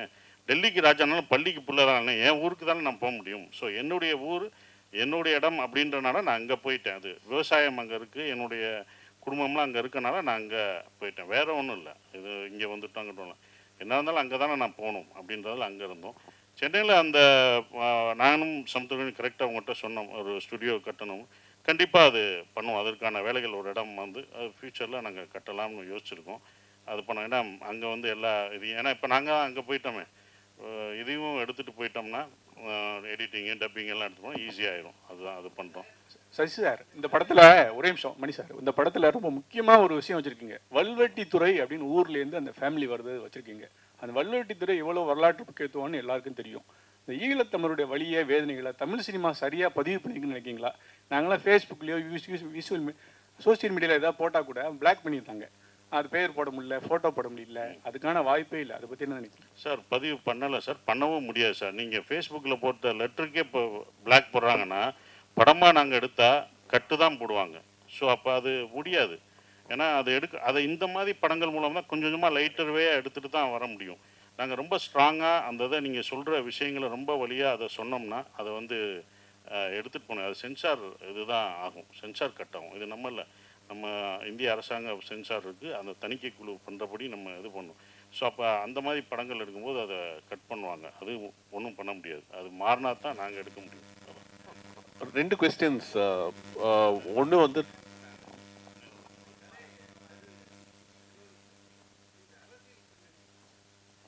சார் இதில் இல்லை, இது வந்து தெனாலி படம் கமல் சார் படத்துலேருந்து பார்ட் 2 பண்ணலான்ற மாதிரி எனக்கு முன்னாடி ஒரு ஐடியா இருந்துச்சு. ஸோ நான் அந்த ஐடியா நான் வச்சுருந்தேன். அதுக்கப்புறமேட்டு நான் முதல் படமாக ஒன்று பண்ணும்போது நான் இதை ஆரம்பித்தேன் எழுதுறதுக்கு. பட் இது வேற ஒரு கதையாக மாறிச்சு. ஸோ இதோட ஹோல் ஐடியா அப்படி தான் கிடச்சிது எனக்கு. அண்ட் இது அரசியல் பேசியிருக்கோன்னு கேட்டிங்கன்னா, நாங்கள் அரசியல் பேசணுன்ற ஒரு விஷயத்தில் இது வந்து படத்தில் வந்து நாங்கள் இதெல்லாம் பேசணும் அப்படின்றதெல்லாம் நாங்கள் பேசல. ஆனால் அரசியல் இல்லாத ஒரு படம் இல்லைன்னு நினைக்கிறேன் நான். அந்த விஷயத்தில் நாங்கள் என்னென்ன அந்த கதையே உங்களுக்கு ஒரு விஷயம், உங்களுக்கு வந்து மேலோட்டமாக சில விஷயங்கள் உங்களுக்கே சொல்லிட்டு வந்துட்டே இருக்கும். ஸோ நாங்கள் அரசியல் பேசணும், வாங்க இதில் வந்து பேசலாம் அப்படின்ற மாதிரி நாங்கள் இந்த படத்தில் எதுவுமே பண்ணல. ஒரு ஃபீல் குட் ஃபேமிலி ட்ராமா, ஒரு சந்தோஷமாக பார்க்குற ஒரு படமாக தான் நாங்கள் இதெல்லாமே பண்ணியிருக்கோம்.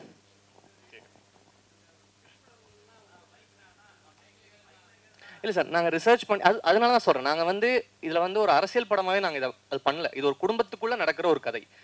இது வந்து அரசியல் படமே கிடையாது. இது ஒரு குடும்பத்துக்குள்ளே நடக்கிற ஒரு அழகான ஒரு அப்பா, பையன், அவரோட மனைவி, ஸோ இவங்க 4 பேர் சுற்றி நடக்கிற ஒரு அழகான கதை, அவ்வளோதான். டைரக்டர் சார், உங்களுக்கு தான் question. And there's also question to the producer. 2 questions. உங்களுக்கு முதல் கொஸ்டின் கேட்டுறேன். இந்த படம் எடுக்கும்போது இங்கே பேசின எல்லாரும் என்ன சொன்னாங்கன்னா, முதல்ல அவங்க கிட்ட எப்படி நீங்கள் நரேட் பண்ணீங்களோ எந்த மாறுதலும் இல்லாமல் அதே சொன்ன மாதிரியே எடுத்திருக்கீங்க அப்படின்னு. அப்போது அந்த அளவுக்கு கிளாரிட்டி இருக்குது அப்படின்னா, இது எங்கேயும் நேரில் பார்த்ததா தான் நான் வந்து இந்த கதையை வந்து உங்களுக்கு டைரெக்டாக எங்கேயும் ஒரு இன்ஃப்ளூயன்ஸ், இது வந்து இப்படி தான் இருக்கும் அப்படிங்கிறது உங்களுக்கு எங்கேயுமே ஐயம் இல்லாமல் இது இப்படி தான் நடக்கும் அப்படின்னு வந்து சர்டன்ட்டி இருக்குன்னா, நீங்கள் எங்கேயும் நேரில் விட்னஸ் பண்ணியிருக்கீங்க, இல்லை ஒரு ஸ்பார்க் கிடச்சிருக்கணும் அப்படின்னு நினைக்கிறேன். அந்த மாதிரி ஏதாவது இருக்கா? 1. 2, ப்ரொடியூசருக்கு இது ஒரு ரொம்ப நல்ல படம், ட்ரெய்லர் வந்து காட் இஸ் இன்ட்ரெஸ்டட். இப்போ நீங்கள் டீசர் ரிலீஸ் பண்ணும்போதே வந்து நிறைய பேர் வந்து நீங்கள் இது பண்ணாமையே வந்து நிறைய பேருடைய அட்டென்ஷன் வந்து இது வாங்குச்சு. But it's coming on May 1 and Retro is releasing on it. நீங்கள் கம்ப்ளீட் பண்ண முடியுமா? Will you be able to take on a big production house, a big film like retro?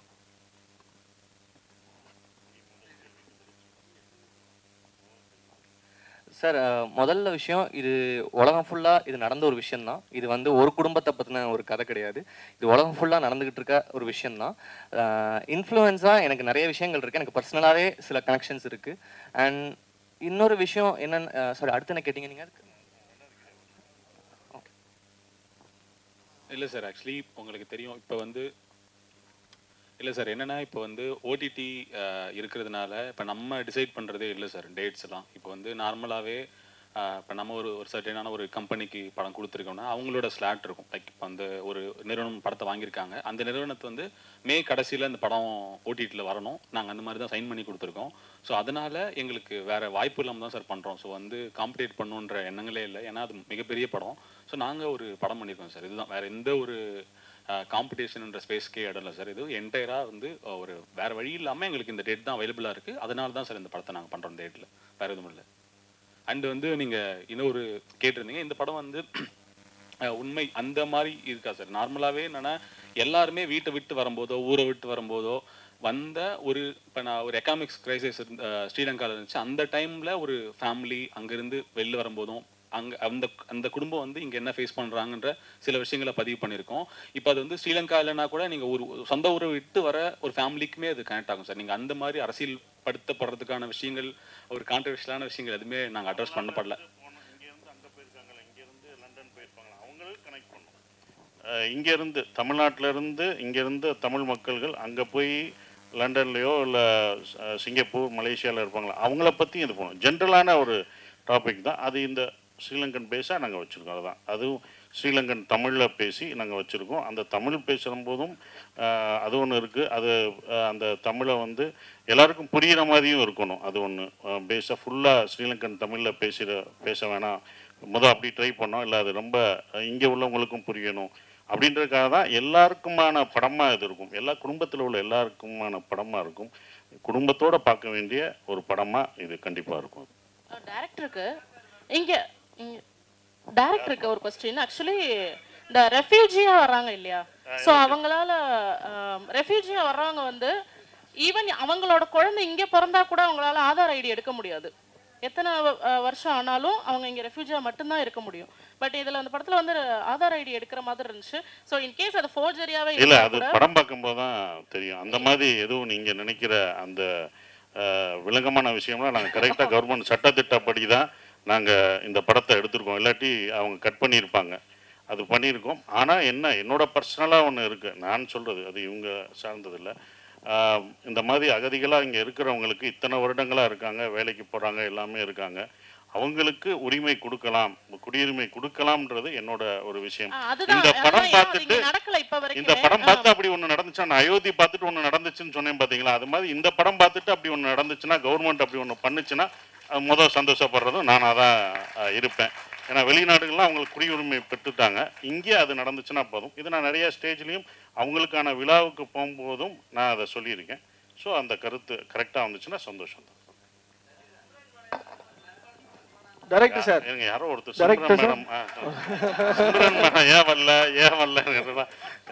ஏன்னாங்க அவங்க மேனேஜர் வந்தார், அதான் கேட்டேன். அவங்க லண்டனில் அங்கே மாட்டிட்டாங்க, வர முடியல. அதனால் ஸோ அதனால் அவங்க லண்டனில் இருந்தாலும் அங்கே விசா அந்த பிரச்சனைகளுக்கு கரெக்டாக இங்கே வர முடியல. அதனால் எங்களை விட்டுட்டு ஃபேமிலி டூர் போயிட்டாங்க. நாங்கள் போய் சேருவோம் இனிமேல். கரெக்டு, ஜெயிச்ச உடனே நல்லா போடுச்சுன்னா கூப்பிட்டு போங்க லண்டனுக்கு.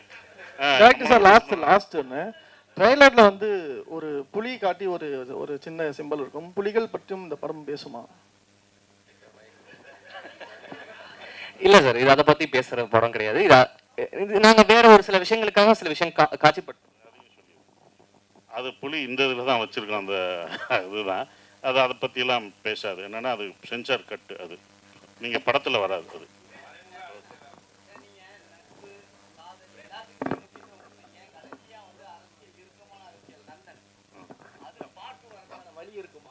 கண்டிப்பாக அந்த டைரக்டர்கிட்ட சொல்லியிருக்கோம். அது பார்ட் 2 எடுக்கிறதுக்கான வேலை பார்த்துருக்கேன். ஏன்னா கணேஷ் சார் எப்போ பார்த்தாலும் அதை சொல்கிறது, நந்தன் பார்ட் 2 பண்ணுங்கள், இன்னும் வந்த பிறகு என்ன நடக்குது அப்படின்றத சொல்லுங்கன்றாங்க. அதுக்கான இது சொல்லியிருக்கோம். அது டைரக்டர் பண்ணாருன்னா கண்டிப்பாக பண்ணுவோம். சசியண்ணே, இப்போ நீங்கள் ஸ்டேஜில் பேசும்போது சொன்னீங்க நாங்களாம் வந்து சிம்ரனுக்கு ஹீரோ நடிக்கக்கூடாதுன்னு சொன்னீங்க. நீங்கள் தான் அவங்கள வந்து அப்ரோச் பண்ண சொன்னீங்களா? எனக்கே ஷாக்கு தான்ப்பா. நீ எப்படி இது பண்ணீங்களோ அதே மாதிரி தான் எனக்கு சிம்ரனா நானும் சிம்ரனா நானே கேட்டேன் அப்படின்ற ஒரு விஷயம் தான். அது ஏன் அப்படின்னும் போது நீங்கள் படம் பார்த்தீங்க இப்போ பார்த்தீங்கல்ல பிடிச்சிருந்துச்சுல, 2 பேரையும் பிடிச்சிருந்ததுல, அது மாதிரி இன்னும் ரொமான்ஸ் சீன்லாம் வச்சுருக்காரு. அதெல்லாம் இன்னும் படம் சப்போர்ட்டில் எங்கள் படம் ஹீரோயினை நாங்கள் தானங்க இது பண்ண முடியும். என் படத்து ஹீரோயினு அதுவும் என் கூட நடிச்சிருக்காங்க, அவங்களுக்கு நான் தானே கொடுக்க முடியும், நாங்கள் தானே கொடுக்க முடியும்ல. அதே மாதிரி சிம்ரன் கூட ஜோடி என்னங்க சிம்ரன் இல்லாம ஃபைனலா சிம்ரன் கூட ஜோடி. ஆனா 2 பசங்க சில சமயத்துல குடும்பத்துல நம்ம பசங்களே நம்ம கொஞ்சம் இடைஞ்சலா இருப்பாங்க. அந்த மாதிரி ஃபீல் பண்ணீங்களா எங்கேயாவது? புரியல சார், சிம்ரன் கூட ஜோடி. ஆனா வந்து சில சமயத்துல குடும்பத்துல நம்ம பசங்களே நமக்கு இடைஞ்சலா தெரிவாங்க சில சமயத்துல. அந்த மாதிரி இங்க ஃபீல் பண்ணீங்களா? கண்டிப்பா அது படத்துல சீன்ல வரும், பாருங்க, கண்டிப்பா பாருங்க, அதை சொல்ல மாட்டோம், சீனை பாருங்க. அண்ணே ஓகேண்ணே, முடிச்சிடலாண்ணே. ஓகே, சிம்ரன் நான் கேட்டதா சொல்றேன். டூரிஸ்ட் ஃபேமிலியோடைய ஆடியோ மற்றும் ட்ரைலர் லான்ச்சுக்கு வந்த நிறைய விஷயங்கள் இன்ட்ராக்ட் பண்ணவங்க எல்லாருக்கும் டூரிஸ்ட் ஃபேமிலி படக்குழு சார்பாக ரொம்ப ரொம்ப ரொம்ப ரொம்ப நன்றி.